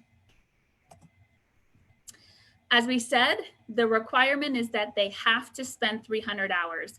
When you add this amount of learning with the final year of the curriculum, now we're talking that experiential education is almost 33% of the entire learning for students. So that is 1/3 of the education is actually happening off campus, outside of the classroom, in the environments where students are training.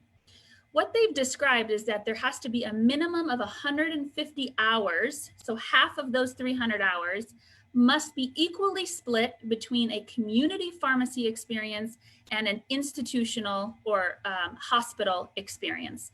So they want to protect 150 hours so that students have equal amount of time in those settings. The remaining 150 hours can be in a variety of other settings that they don't prescribe, so long as they met the expectations that I outlined a little bit ago.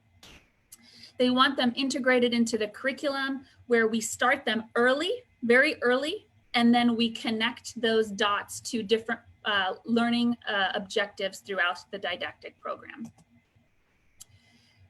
When this stipulation first became a requirement, as you know, a lot of schools did not have the capacity in hospitals and community pharmacies to teach both APPE students, the advanced students, but now add these introductory learners. So it really created a problem for schools as to where they were going to place these learners. So the question became, can we use simulation on campus to meet the expectations for introductory experiences? And ACPE has provided some guidance to allow for some of that. So they define simulation as any activity or event that replicates the practice environment, especially in areas that are very difficult to achieve. For example, an emergency situation, a pandemic crisis. You can't really create that for students, but you can simulate that for students. So they will allow those kinds of opportunities to be simulated. And when they describe simulation, they cover 3 different types. That's the physical simulated patient of a model or a mannequin, something that you can, put a formula in and create a situation or scenario. The other is a standardized patient, which is another way of saying an actor. So a pretend patient that has a scenario or a script that they are following to teach the student. And then the virtual patient, and I know that was just described earlier, using different kinds of virtual reality softwares or gaming to be able to create a simulated environment for the student learner. All of those are acceptable. However, they cannot exceed 60 hours of the 150 other hours. So you have to be very careful about how much of this exposure is in a simulated setting versus with real patients in real settings. The didactic teaching associated with implementation of the simulated experience cannot count. For example, if I am designing a standardized patient encounter for students, and I have to spend 5 to 10 hours preparing the students for that experience on campus, those 5 or 10 hours cannot count towards the 300 minimum. These simulations must be supervised by pharmacy educators, so they cannot be other healthcare professionals or non-healthcare professionals. And they wanted to note that these are not required. So these are only useful so much as a college or institution needs to use them to meet the minimum expectations. So that was standard 12 that describes the introductory experiences. And I'll share with you what our introductory experience curriculum looks like. But now I want to shift and talk about the advanced experiences. This is really where the students are spending the majority of their end of their training. So I want to ask this next poll question. Thank you for whomever it is that is supporting the polls. The question is, how many different advanced pharmacy practice experience settings are required by ACPE? And you really need to know the standards well to know this, and that's okay if you don't, but this will get us thinking as to where their mindset is when they tell us what are the minimum requirements.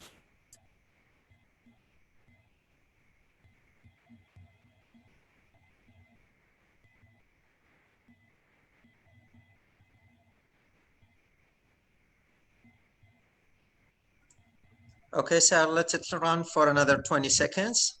Thank you. 50% is for 6 hours, 45% for 4 hours.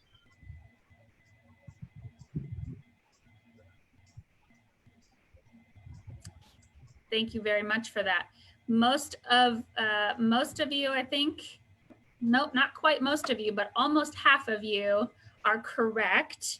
ACPE does require that we have 4 different specific rotations that students must complete, and I will share with you about which those are.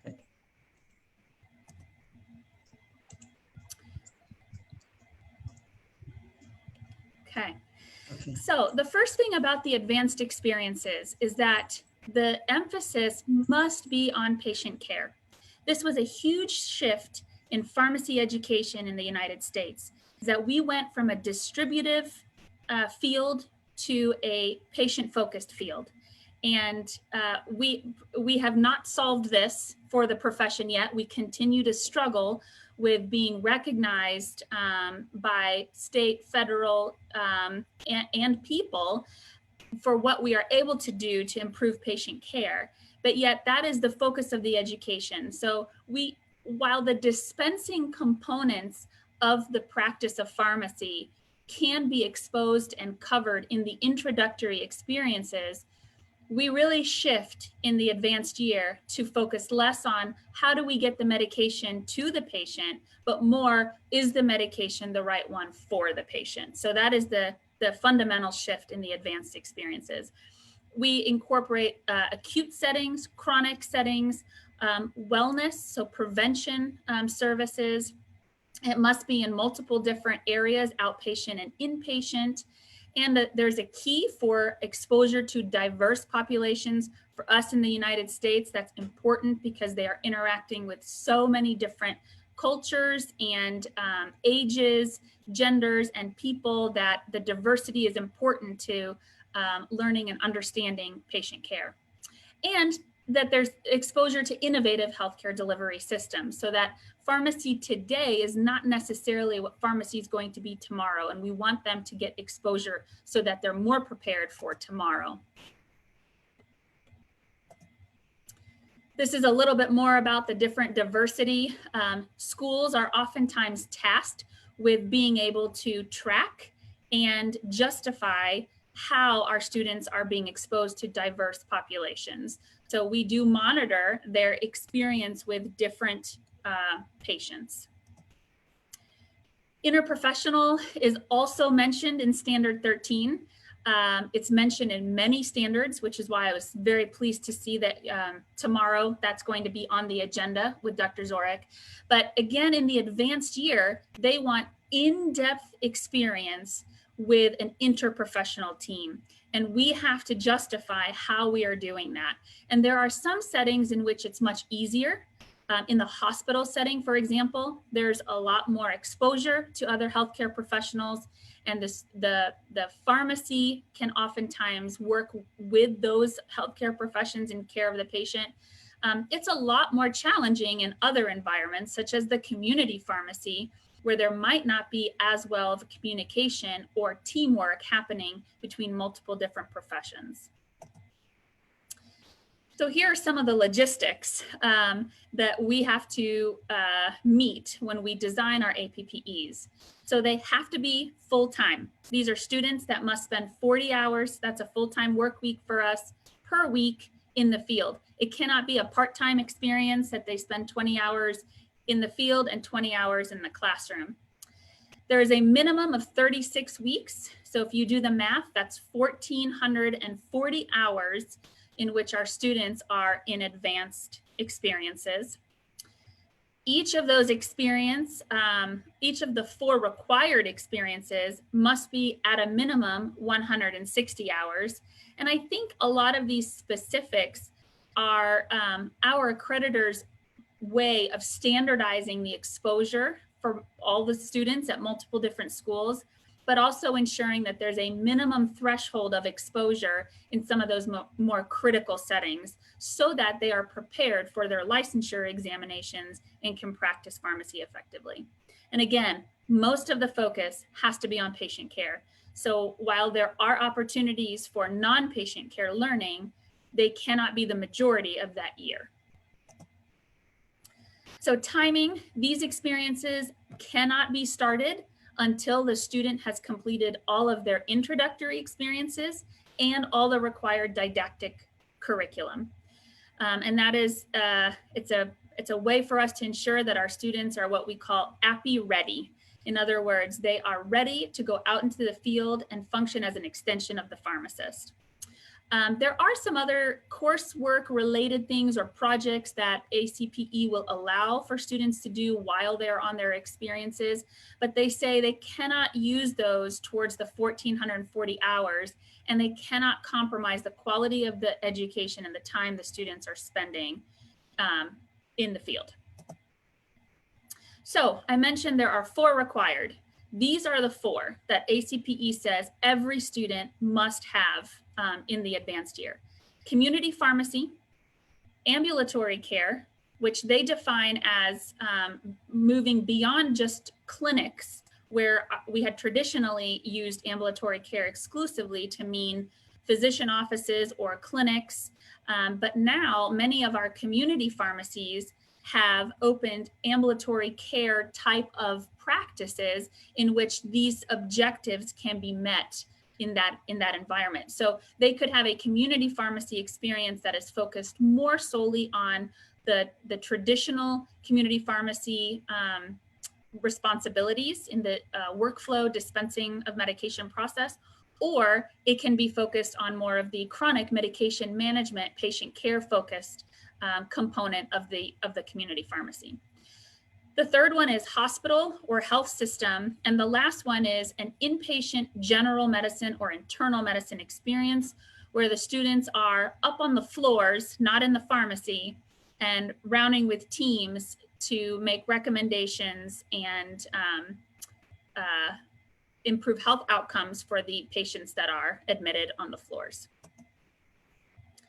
What are the activities? Well, there is a very long list.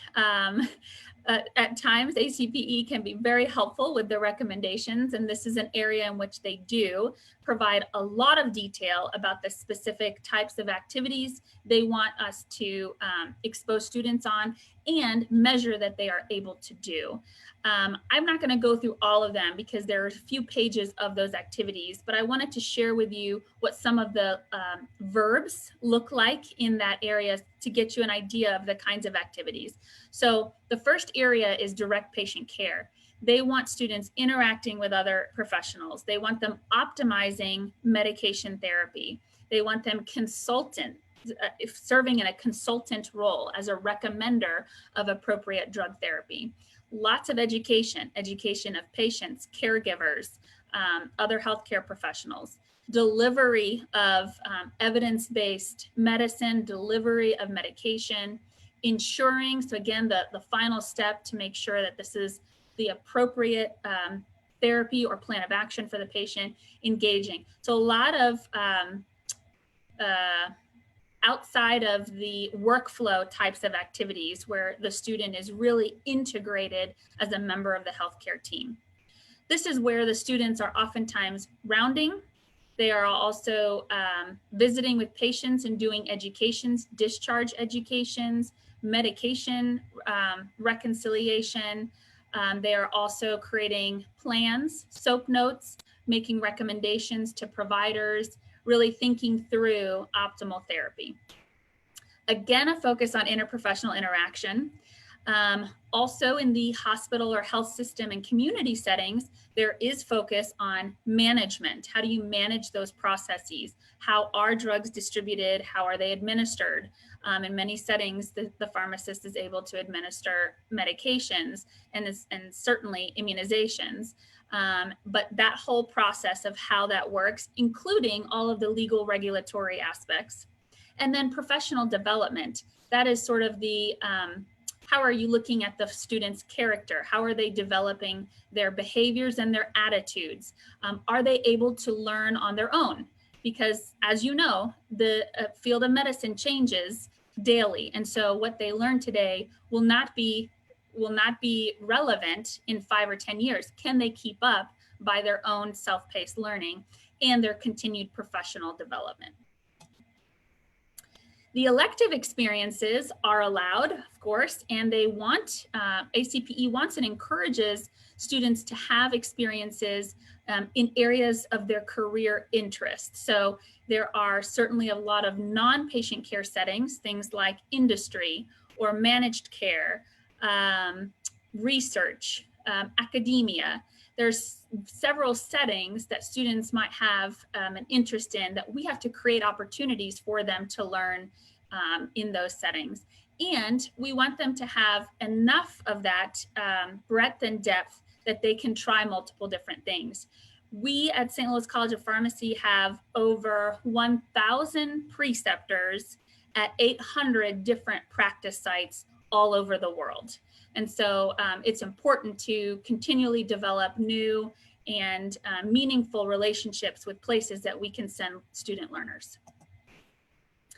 Speaking of all over the world, we have some restrictions by ACPE in that those 4 core rotations must occur in the United States as they are most applicable to the practice of pharmacy in our country.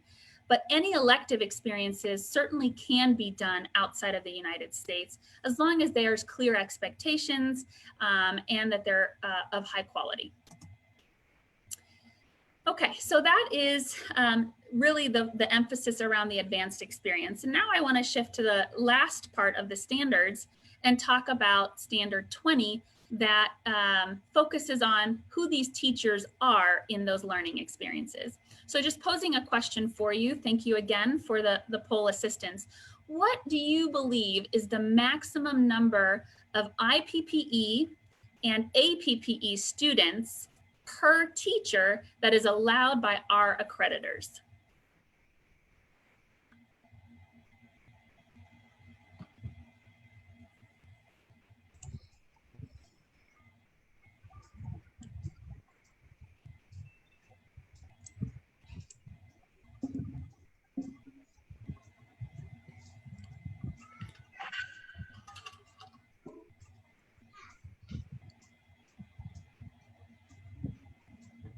Okay, so most of the choices are distributed between the three last options, 30% each ones. It's equally distributed. Okay, all right. Well, great. I'm glad that there's some difference of opinion on this one, as I think it'll be a little enlightening as to what the right answer here is. So this one's a little bit tricky. I can appreciate that. The correct answer is that the ratio recommended is 3 IPPE students per preceptor. And it looks like that was the winner of them, and 2 APPE students per preceptor. Where it gets tricky is that sometimes our preceptors precept both IPPE and APPE students. And so we as an institution have to be very careful that we're not giving them 5 students, 3 introductory learners and 2 advanced learners, but that we're really balancing the capacity that an individual in the field has to both perform their daily functions and meaningfully teach and assess the learning that is happening with different types of learners. The other learner that is oftentimes in these settings is the postgraduate resident. So that is the resident that is specializing or doing a general internal residency, where that's now a third layer of learning that occurs. And sometimes we as an institution help our preceptors in how they can effectively do all of these things with these layered learners, and how they can have residents help teaching APPE students, and maybe APPE students help teaching IPPE students. And so when done effectively, you can scaffold the learning in a way that you can have multiple learners, each learning and teaching at their level of experience. So let's talk about the criteria that we have to ensure that these preceptors are acceptable. They must have an aptitude for teaching. And I think this might seem like common sense, right? They want to teach, but oftentimes they are incentivized by institutions to take learners inappropriately. And so we as an institution have to balance, how do we create enough incentive for preceptors to want to be able to teach students on top of their work, but not too much incentive that they're really more interested in the incentive itself than the teaching component. So they have to have their own aptitude for teaching. They have to be a positive role model. And ACPE does provide some qualities for what that looks like. You can imagine what those are. And actually they encourage each school to develop their own list of criteria for what being a positive role model looks like. It's really, really important that you select the right individuals for experiential education, because this can either damage the student's exposure to the profession and career, or really, really build it up. And so these qualities of a teacher are essential. They also, ACPE also suggests that each institution create policies for how they recruit preceptors, how they orient them or onboard them, how they measure the performance of the preceptor, and how the preceptor is measuring or evaluating the performance of the students. So all of those things are usually built into preceptor development by the institution each year to ensure that new people coming on board are equipped and able to handle the expectations. They also say that the majority of preceptors must be licensed in the US. Again, they don't have, you can have international experiences with international pharmacists, but outside of that. The other thing I would say about the licensure is that state boards of pharmacy have sometimes specific expectations that they require in addition. So they might have their own more narrow criteria for who can precept the student in the state. Student to preceptor ratio. So we talked about this. The real root of this recommendation by ACPE is to make sure that there is individualized mentoring and teaching, and that the preceptor really has the time to work to help develop the learner. So in most situations, they say do not exceed 3 IPPE students per preceptor and do not exceed 2 APPE students per preceptor. In the time of COVID, where we were losing preceptors left and right because the hospitals or the practice sites were not able to take on student learners, we've had to be a little bit creative and think, well, in most situations, we do not exceed this ratio. But in this situation, we may have to have 3 APPE students per preceptor so that our students can continue their education and on time. So preceptors have to be oriented, like we said, to the mission, the goals, the values, and the curricula of the school. They have to be oriented to what are the specific learning expectations and objectives of this rotation that I am a preceptor for. They also need to be very familiar with the expectations of the student and how they evaluate them. And what do they do when there are serious student issues that occur in the field? And I'll tell you from my 6 years of experience, I thought I'd seen everything, and then I would see something new. And there's just a whole host of issues that can occur with students in this year that preceptors need to be equipped for, at least understanding the process and how they work with the school when these come up. They also get feedback on their performance at the end of each year is how we do it. Some schools or institutions do it at the end of each rotation, but they are given feedback from the student learner on things that they are doing well and things that can be improved with the experience.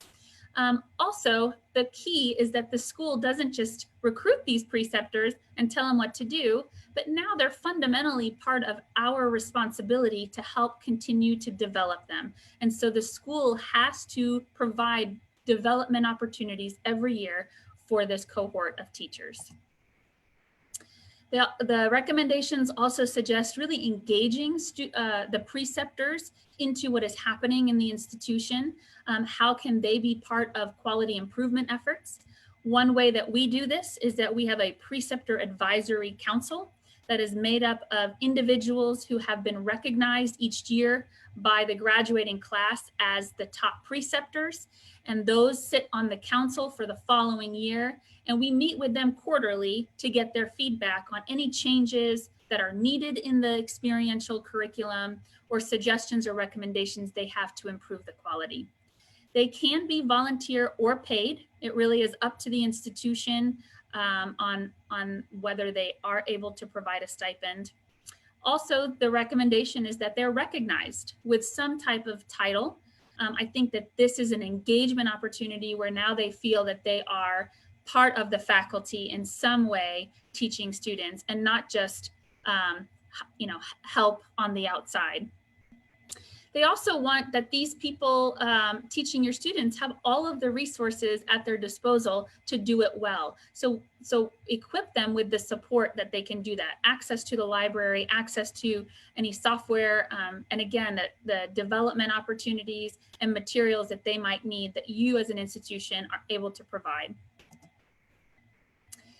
The last piece is to make sure that whoever is in charge of the experiential education office is a pharmacist that has experience and knowledge working in the area of experiential education, and that the entire program is well supported with a sufficient number of faculty and staff in the office to be able to run it. Again, when you think about it, it is 1/3 of the curriculum. And so it needs to be adequately resourced to do it well. So I wanted to share with you what ours looks like. This is our IPPE course sequence. We have 5 IPPE experiences, and there are 3 that we call longitudinal experiences because they occur in the first professional year, the second professional year, and the third professional year, all year long. And then we have 2 concentrated experiences because they occur in the summer, which I think is a little similar to your model, and those 2 summer experiences that occur in between years. So the longitudinal experiences are 20 hours each. So it's not an extensive amount of time. It's a small amount of time, but it's connected and linked to what the student is learning that year in the didactic program. And it's slowly exposing them and building upon their experiences to get them more comfortable working with patients. The first IPPE is focused around population health and healthcare teams. You'll see healthcare teams as part of all of the names of those longitudinal experiences, because that is where we build our interprofessional education into those experiences. But population health is really learning about various populations, pediatrics, geriatrics, lower socioeconomic health patients, in which they are partnered with organizations to work with those individuals, again, over the course of the whole year. And then after that first year, they go into their community pharmacy experience, and they spend 120 hours, which is 3 full weeks in that setting. In their second professional year, they have patient-based care and healthcare teams, which is another 20-hour experience. This time, they are actually assigned a patient in the community, and they work with that patient all year round, and then come back and discuss that patient with pharmacist facilitators on campus. Then after that year, they go into their summer experience, which is now a hospital 3-week full-time experience. And then their last IPPE in the third professional year is called Transitions of Care. And it's a 20-hour experience where they're assigned to a site and they're doing just transitions of care activities. So medication interviews and discharge education and follow-up calls to patients post-discharge, those kinds of activities at a variety of different sites, either outpatient or inpatient. Our APPE sequence, you might see a variety of different designs.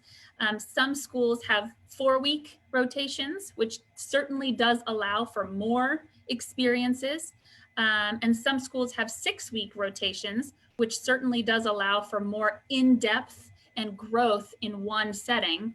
Ours are 5 weeks, which we feel is a good average to allow for enough opportunities for electives, but also can allow for some of that meaningful learning that happens oftentimes in the 4th or 5th week.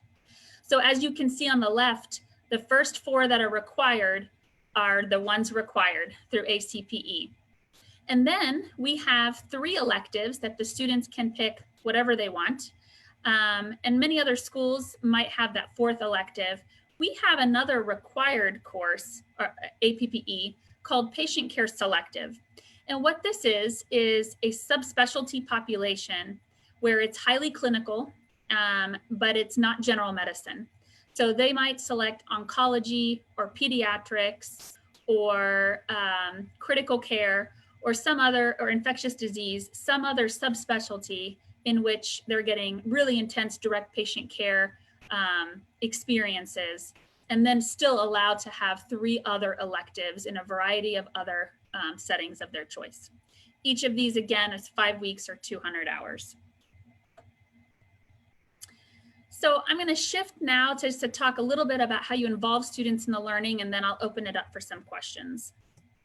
So there are some limitations, we know, for how to get students really meaningfully involved in learning. The time it takes, training of the students at the site, how much independence can they have versus oversight needed?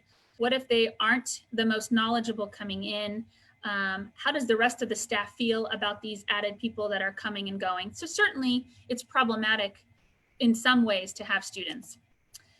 We do a lot of teaching with our preceptors on how to meaningfully use the preceptor roles.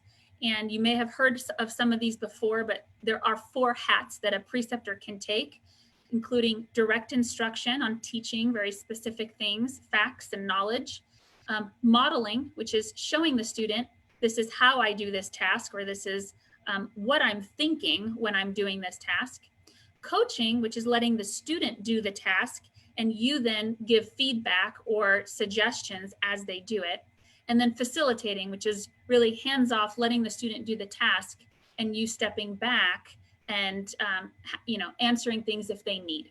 So there are really key roles. You can use different roles for different settings. You can use different roles at different times in the rotation, but we teach preceptors how to get comfortable with the 4 roles, which will allow for them to integrate students more meaningfully. One way to increase involvement, get students up to speed sooner. Okay, I think a lot of times it takes maybe too long, up to a week, before the students really know what's happening. So one way to do that is you can assess their knowledge or their experience before they start. This is what we tell preceptors. Maybe give them a quick quiz or email some questions ahead of time. That way you know what you're dealing with before they start. And then the next thing is that first day that they're there, just slate that whole day to have a very robust orientation. Sometimes recording the orientation can be helpful because the student can revisit it. Assessing whether it was helpful and making adjustments, having them exposed to meet all the different people that they need to meet, really setting up that first day well can be really helpful for the students to get more involved. Another way to increase the involvement of students is to have shared goals for the rotation. So this is an opportunity for the preceptor and the student at the very beginning to say, what do you want to get out of this 4 weeks or 5 weeks? And so you come up with something that makes more sense. So if a student says, I want to be an expert in pediatric oncology.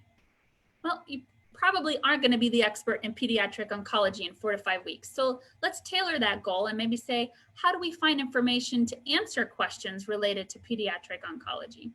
It's also good to set up daily or weekly goals that are very, very specific.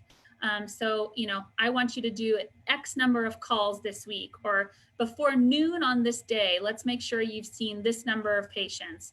Or by week 3 of the rotation, I want you to now be doing all the discharge counseling. So setting up very specific goals. Now the student is in tune and knows what they need to be doing. Another way to increase involvement is have a daily schedule. So these are just a couple activities. I know you can't see some of the specifics, but you can have time. You know, these are the tasks I want you to do and amount of time that you can distribute it however you want. Some preceptors go as far as creating something so masterfully beautiful to tell the student where they need to be at all different times of the day, even color coded by activity. So you can, as a preceptor, we encourage them to be as creative and informative as they can, to have some type of schedule or calendar that the student is now feeling like this is their experience that they're owning. Another way to increase involvement is to share the talent of the student with other members in the organization. So this is where we tell preceptors, ask the staff how they want to be involved with the student. Tell the staff how this is adding value for the company or the organization having the students there. Then you include the students in conversations, make sure they know who all the players are, and they're introduced well so that they feel like they are a member of the team, even if it's just temporary. This is a list of just some quick examples that we often have our preceptors have students do, depending on the setting. So in the community, there's a lot of specific tasks that are ideal for students to do that are patient care focused. So a lot of our medication therapy interventions with patients, pulling them aside and doing more in-depth discussions, calling the patients that are late to fill their prescriptions or seem to have adherence issues. These are just a few examples that we create to give the sites an idea of what are some good ways to involve your students. Lastly, increase the involvement by feedback. Students need feedback. So I think the less feedback you give them, the less involved they feel. They'll feel like they're just sort of on the side and not part of what is happening. But the more you say, hey, you know what? I thought you did that really well. Let's focus on tweaking this part of it, because next time if you change this part, you're going to do it even better. And just constantly, mentoring the student throughout the experience and revisiting those goals, that is what's going to get them more involved in what's happening. And I think that is it. So I will stop here and take some questions. Thank you very much, Dr. Bryce. And I wish you a fruitful morning. And thank you for the interesting lecture. According to my specialty, clinical pharmacy, I'm going to have some chat with you and provide you some questions from the audience. In fact, following your interesting slides, the big picture says that the pharmacy practice program in our college and the all pharmacy colleges in Iraq, because we follow a matched curriculum, follow the basic principles of the IPPE. I did my own map following your slides. This is my own map. Trying to calculate the hours we're spending in the practicing for our students. In fact, we have a community summer trainings. It's about 120 hours, 120 hours, and then the pharmacy trainings collectively with the two courses about 120 hours. This is a total of 240 hours, 240 hours. If can we add the skill lab, which consists of 30 hours per semester, 60 hours per 2 semesters, collectively will be 300 hours. That's it. That's okay. We are trying to assess what we are doing. That should, so again, you have 60 hours you're allowed to use for simulation activities in the IPPE sequence. So if the skills lab are simulation experiences as defined, how we define them, either standardized patients or mannequins or models or virtual reality, those kinds of things, then yes. But if the students are learning specific skills in the lab, like compounding or blood pressure technique or specific, manipulation of things that don't involve those 3 types of simulations, then no, those would not count. But you have to kind of justify what is happening in the skills lab that would qualify as simulation. And then I think, yes, you could. Yes, we do not do a compounding. It's not our subspecialty within the Yeah. lab. We have a pharmacy practice lab, just like a pharmacy, similar pharmacy inside the college. We do an OSCE and we do a simulation and other assignments related to the drugs and how clinical use of the drug. We can collect it together. We have a total of 300 hours. But the weak points is the distributions of the settings, the different settings. Mm-hmm. Okay, now how can we gain the APPE, the advanced practice experience? How can we include it into our curriculum?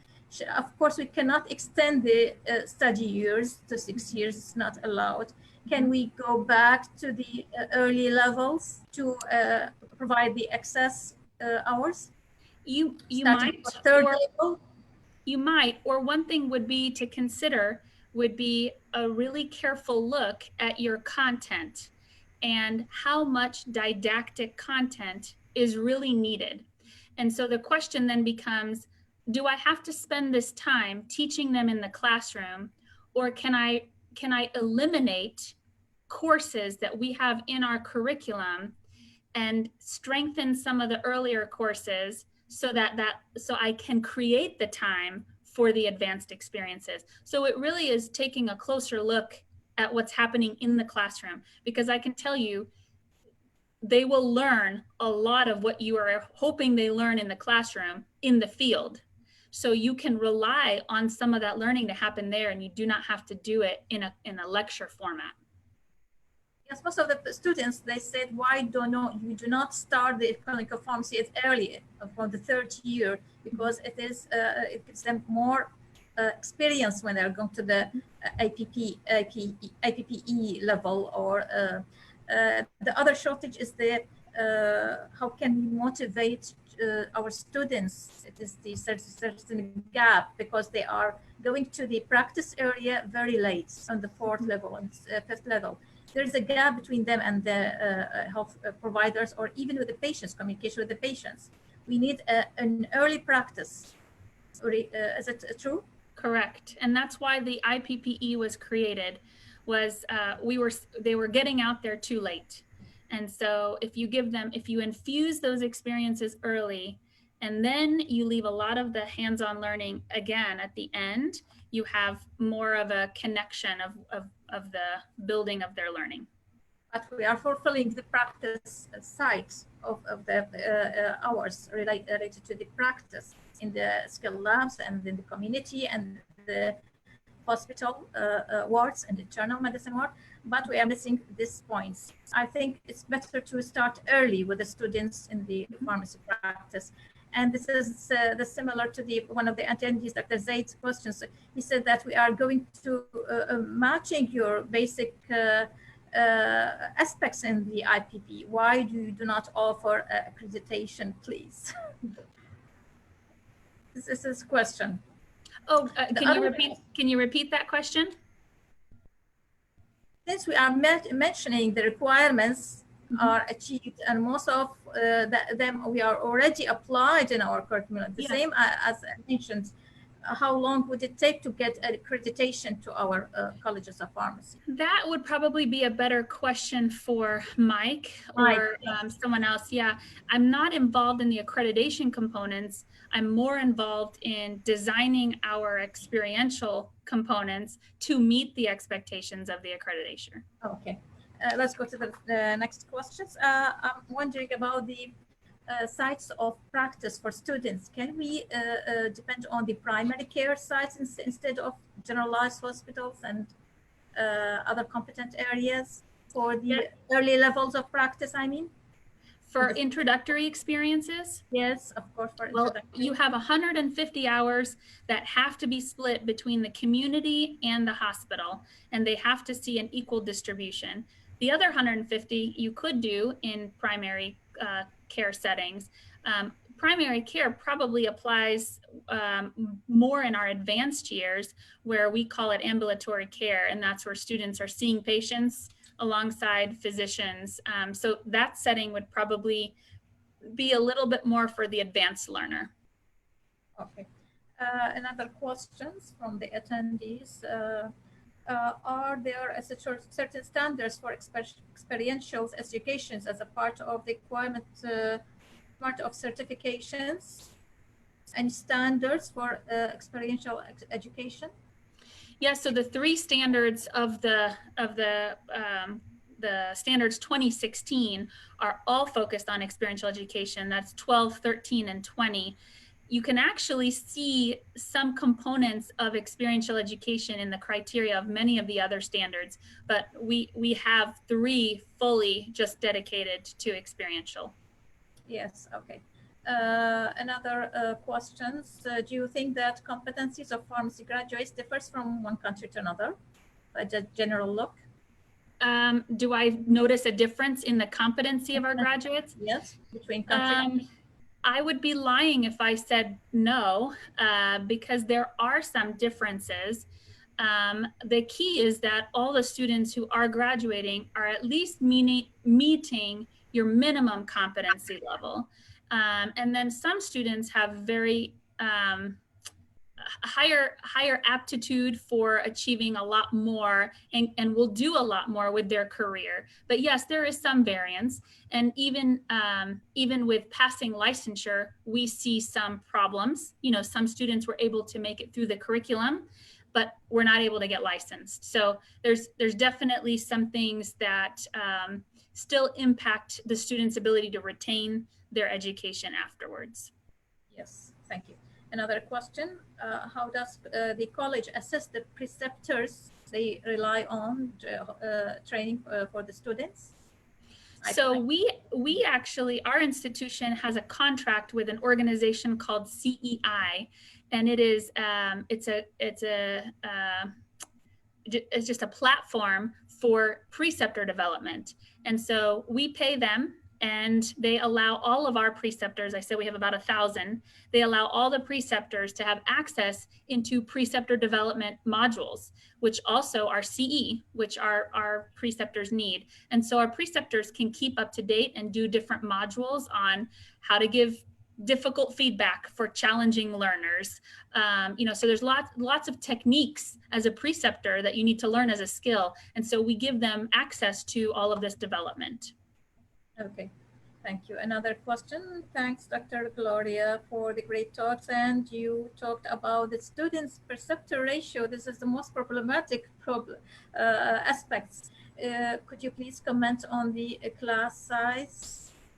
Our classes are virtually about 200 Yes. students.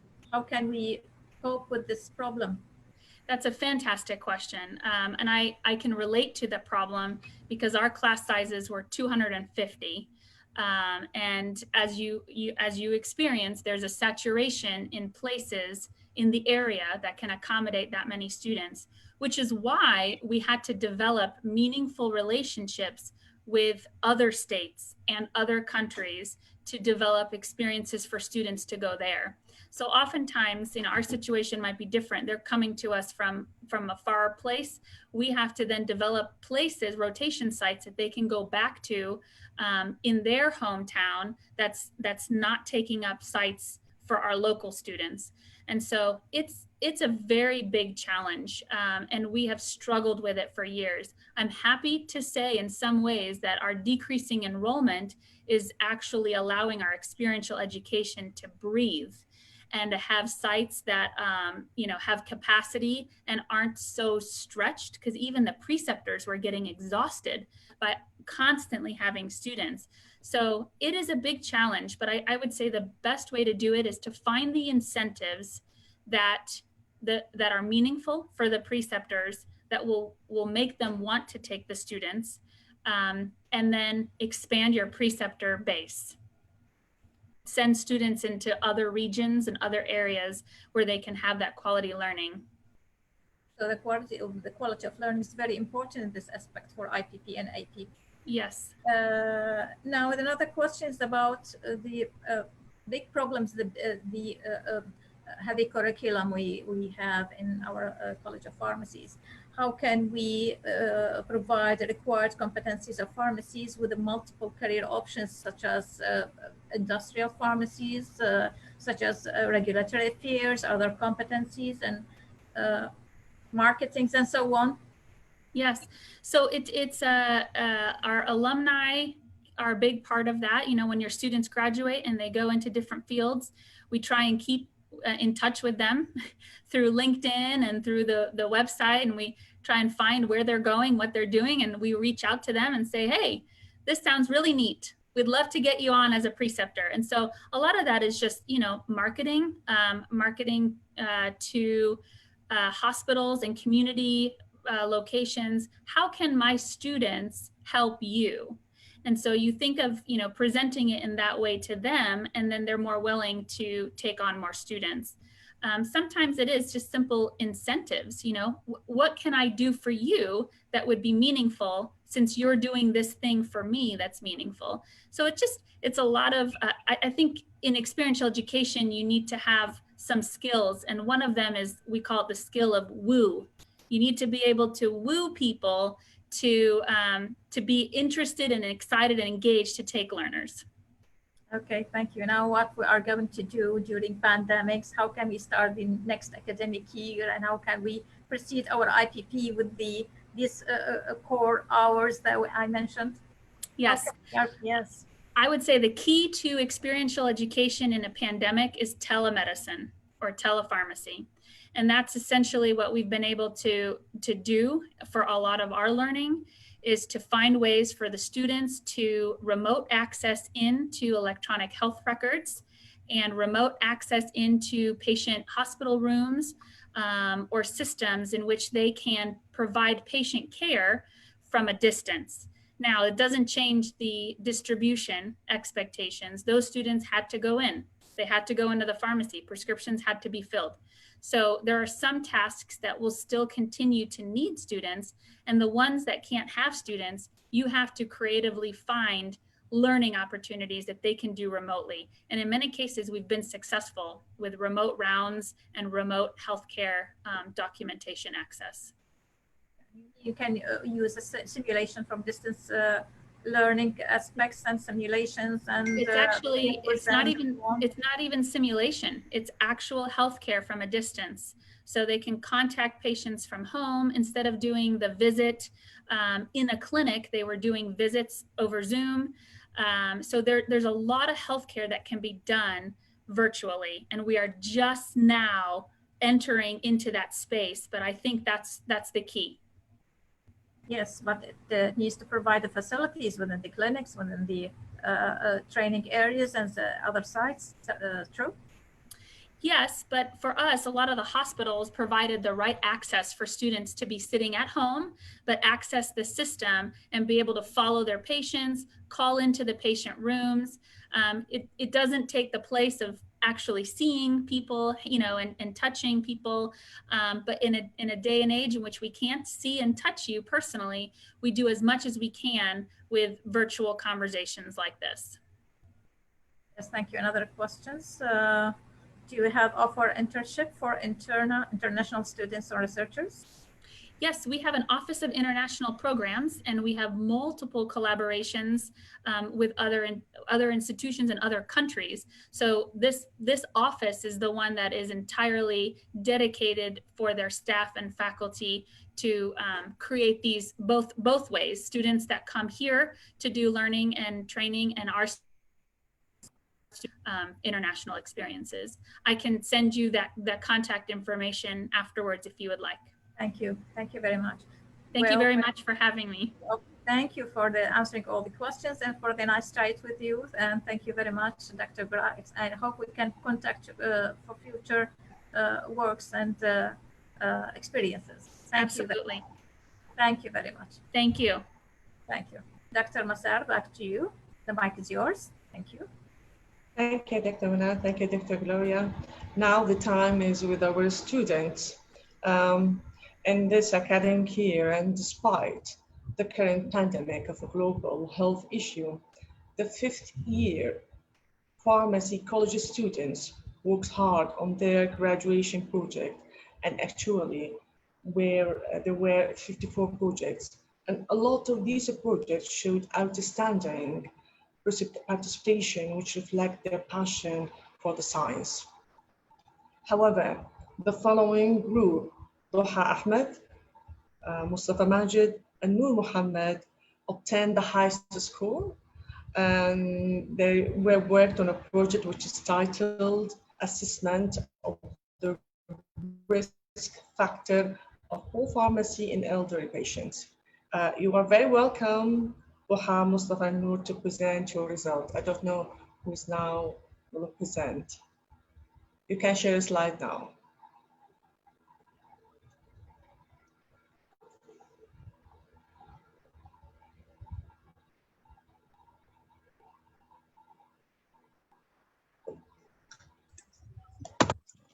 Kindly, Mustafa Majid Hlayl, you may speak and go ahead and share with us your experiences. Welcome ahead.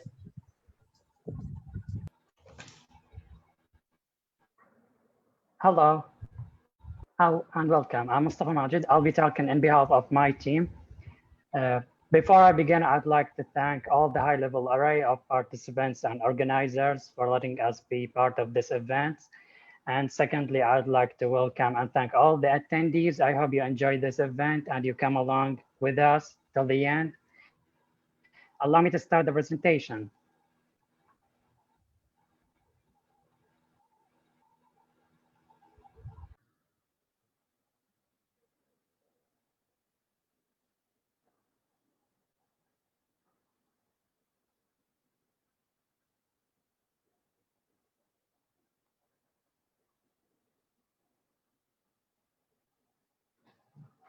The title of our graduation project is the Assessment of the Risk Factor of Polypharmacy in Elderly Patients. The graduation project students were Daha Ahmed, Noor Muhammad, and me, Mustafa Majid. First, let us identify the polypharmacy. It's a typical clinical issue in elderly people. It includes prescribed medications, OTCs, and even herbal preparation. Polypharmacy is characterized in healthcare setting has taken at least 5 medications. For the prevalence of polypharmacy, it comes at highest when it comes into the multi-morbidities and demographic shifting. And by demographic shifting, I mean the increased proportion of elderly people. And that was confirmed by the WHO, in which they anticipated that the number of elderly people will reach about 1.5 billion by the year of 2050. The causes of polypharmacy, we managed to get them in 3 strongest points, starting with the prescribing cascade, in which the side effect of unfavorable drug reaction be misinterpreted as a new health condition. Secondly, the uncoordinated care. The poor communication between clinics and pharmacies may lead to duplication of therapy. Third, the self-medication, in which it comes from the availability of enormous OTCs drug. For the consequences of polypharmacy, it could be arranged in a cumulative relationship, starting with the least problematic one, the drug-related problems, with the more risky or the most important outcome, the morbidity and mortality issue. The rest of them, the rest of the outcomes in between these two are listed in this figure. To minimize the risk of polypharmacy, we can summarize these steps of minimizing in about 7 points, starting with the Beers criteria. Then Beers criteria is a sort of guideline, or using an algorithm such as the deprescribing. The pharmacist himself has a role in minimizing the polypharmacy, and then the fourth way to minimize the risk is the patient communication. The fifth one is the medication management interventions by means of medication aids, calendars maybe. The sixth way is the brown bag method, in which the patient be asked to bring all his medication in a brown bag or a similar. And the last way is by the nurse rule. The aim of the study was to assess the daily drug consumption and to investigate the socio-demographic and health-related factors for the higher number of daily drug consumption among older adults. Also, to evaluate the prevalence of drug classes among polypharmacy and excessive polypharmacy groups. And finally, to assess the relationship between the DDC and the potentially inappropriate medication use using Beers criteria of 2050. Patients and methods. The sample size and study design. The study design involved a cross-sectional data-based study design in which the data was collected from August to September 2019. The sampling method involved a non-probability convenient sampling method in which the patient who were admitted into Baghdad Teaching Hospital and Al Yarmouk Teaching Hospital were involved. For the sample size, about 173 patients were involved.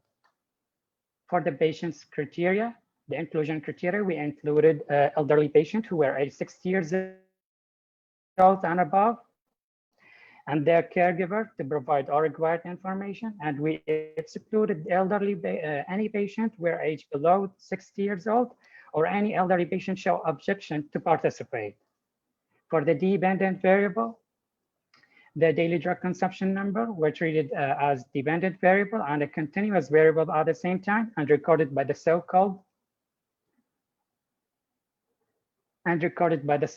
brown bag method.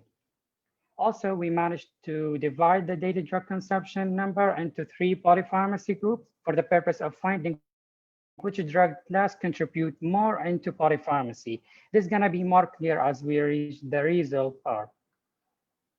For the independent variables, we got a socio-demographic data as our independent variable, in which all of them were treated as categorical data for the statistical analysis. However, the age was treated as both continuous and a categorical data. For the health conditions, we treated them as categorical data, except for the number of comorbidities in which they were treated as continuous variable. For the third independent variable in our study was the number of adverse drug reaction reported, and was treated as continuous variable as well. However, it was recorded by asking the patient whether any reaction has been felt during the course of the treatment. The last independent variable in our study was the potentially inappropriate medicine use, was recorded by mean of Beers criteria of 2015, recording only the drug to be used with caution and to be avoided. The reason for omitting other criteria was the unavailability of data and patient records or unavailability of the practitioner himself. For the statistical analysis, we managed to use a SPSS software version 25.0 to do our statics. And for the test where it has been used, for the continuous variable, we use Spearman's correlation test. And for the socio-demographic data, we use multi-factor ANOVA test. And for the health conditions, we use a student's t-test. And for all the factors from these tests who showed significant, were added in a stepwise linear regression analysis to find out the most significant factors. The results, the DDC association with social demographic data were insignificant by mean of multi-factor ANOVA test as shown in this figure. However, the DDC association with the health conditions were significant for about all of them except for neurological disease and the eye conditions, noticing that all p-values were corrected by mean of FDR. For the association with continuous variable, or our continuous variable were associated with higher number of DDC, except for the age, of course. And finally, the factor who remained significant at the last step of linear regression analysis were the BIN number as a risk factor, increased potentially inappropriate medication use, and the highest number of chronic disease also contribute more into higher number of daily drug use, and also higher number of ADRs contribute more into higher number of daily drug use. And finally, the only health condition who made it to the last step was the hypertension. For the proportion of drug users in polypharmacy groups, were the highest for lipid-modifying drugs, for angiotensin II receptor antagonists, calcium channel blockers, the beta blockers, the histamine 2 receptor antagonists. All of these, or only these classes, showed higher prevalence in excessive polypharmacy group and polypharmacy group in reference to no polypharmacy group, as shown in this figure. The conclusion and recommendation. Our finding confirmed that higher number of DDC was significantly associated with hypertension alongside medical histories and ADRs and BINs. So we recommend to revise the drug dispensing policy among older Iraqi population and to use versatile ways to minimize higher DDC, such as Beers criteria, deprescribing, and brown bag methods to reduce the risk of polypharmacy. And finally, we found out that the pharmacist, especially the clinical pharmacist, should have been involved in collaborative care at each patient visit. Thank you.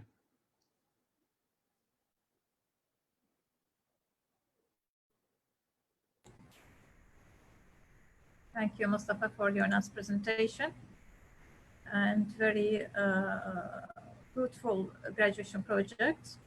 And the topic was very interesting, actually. We may have a few questions about whether the patients are very critical life stage, as you know, and how can you organize the polypharmacy when you have multiple drug problems, Mustafa? How can you solve the problems? Do you hear the question, Mustafa? سمعت السؤال? Can you answer, Mustafa? How can you manage the polypharmacy Actually, I'm having a very bad connection. Can you please? No, I'm hearing I'm you having now. very bad connection. Please. How can you manage the polypharmacy as a summary of your project? What are the aspects to manage the polypharmacy in elderly patients? They all have comorbids and they have a lot of medications to have. How can you manage in practice?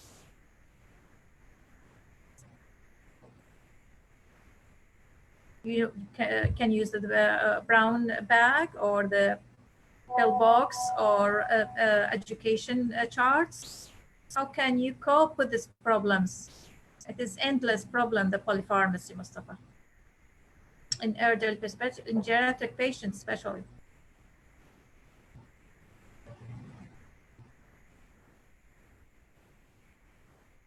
You have a bad connection, Mustafa. Did you hear the question? Hello, can you hear me? Actually, I was disconnected for about 1 minute. I'm having very bad connection. Did you Can you repeat the question? Okay, I'm going to repeat it a third time. How can you cope the polypharmacy and the problems with the geriatric patients? You cannot, they cannot get rid of their medications. How can you manage in your community pharmacy, in your hospital training? How can you manage the problems of polypharmacy? Instructions, using pill box, using brown bag.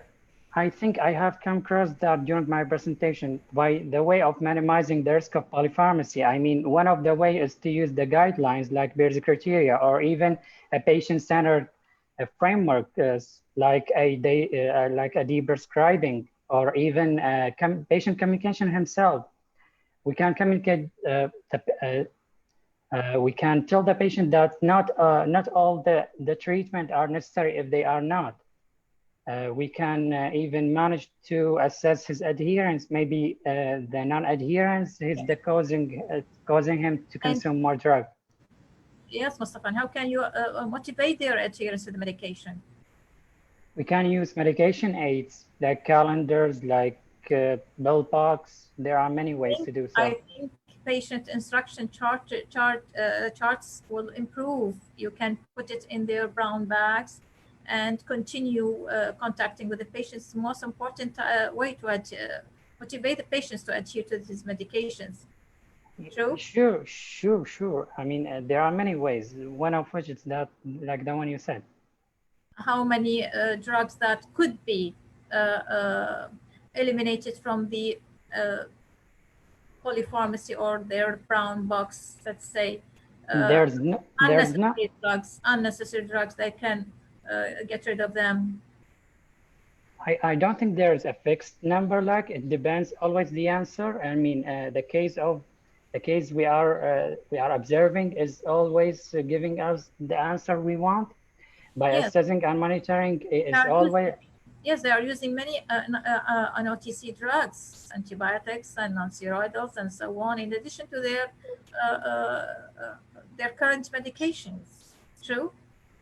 That is true. I mean, the elderly are known for this issue. They consume more herbals, they consume more supplement, but the question is, are all of these drugs necessary? This one only can be answered by assessing these drugs individually. We can't give like a general or comprehensive answer to all patients. Okay. The media is important to increase the adherence for the patients. Can you continue contacting with the patients, following up? I think so. I mean, in practice, did you try it? They answered your phones. They continue contacting you about their medications. How did you? Experience with geriatrics. Just tell us about your experience with geriatrics. How did you improve their adherence? We actually didn't try, like, that wasn't actually the aim, but we tried to. Yes, you just collect the problems. It's important. We collected them, but at the same time, we tried to. Not only to collect the problems. It's a pharmacy. We are pharmacists. It's very important to solve the problems, to find solutions for the problems. Okay? We actually suggested some of them at the conclusion, our recommendation, but we can't actually practice part of them when collecting data. Yes, you did not apply it. Yes. Yeah. Yeah. Actually, that's all that's coming in mind about questions. Let's see if there's any other question from audience. Not yet. Dr. Anam, do you have any questions? Thank you, Mustafa. Thank you for interesting, but I think— No, thank you very much. Thank you for having us. Yes, it's better to try one of your solutions. If you do not come into practice, you cannot guess whether your recommendations are correct or not. Dr. Anam. Of course. Thank you for having us. Thank you so much. Thank you very much. Thank you. Dr. Anaf, you had any comments? And Dr. Nassar, the mic is yours. Thank you very much. I think the time now to finish our day, but before ending this conference day, and on behalf of Dr. Munther, the Dean of our college, and the crew of this conference, we would like to thank Dr. Mike and Dr. Gloria. Thank you for speaking today. We are grateful for the time and effort you took to share your thoughts and experiences with us. I think we can get benefit from what you presented. Thank you again for your contribution. And also thank you to our students, Mustafa Hanur, and thanks for attendees. Hope to see you tomorrow, and goodbye. Bye. Thank you. Thank you.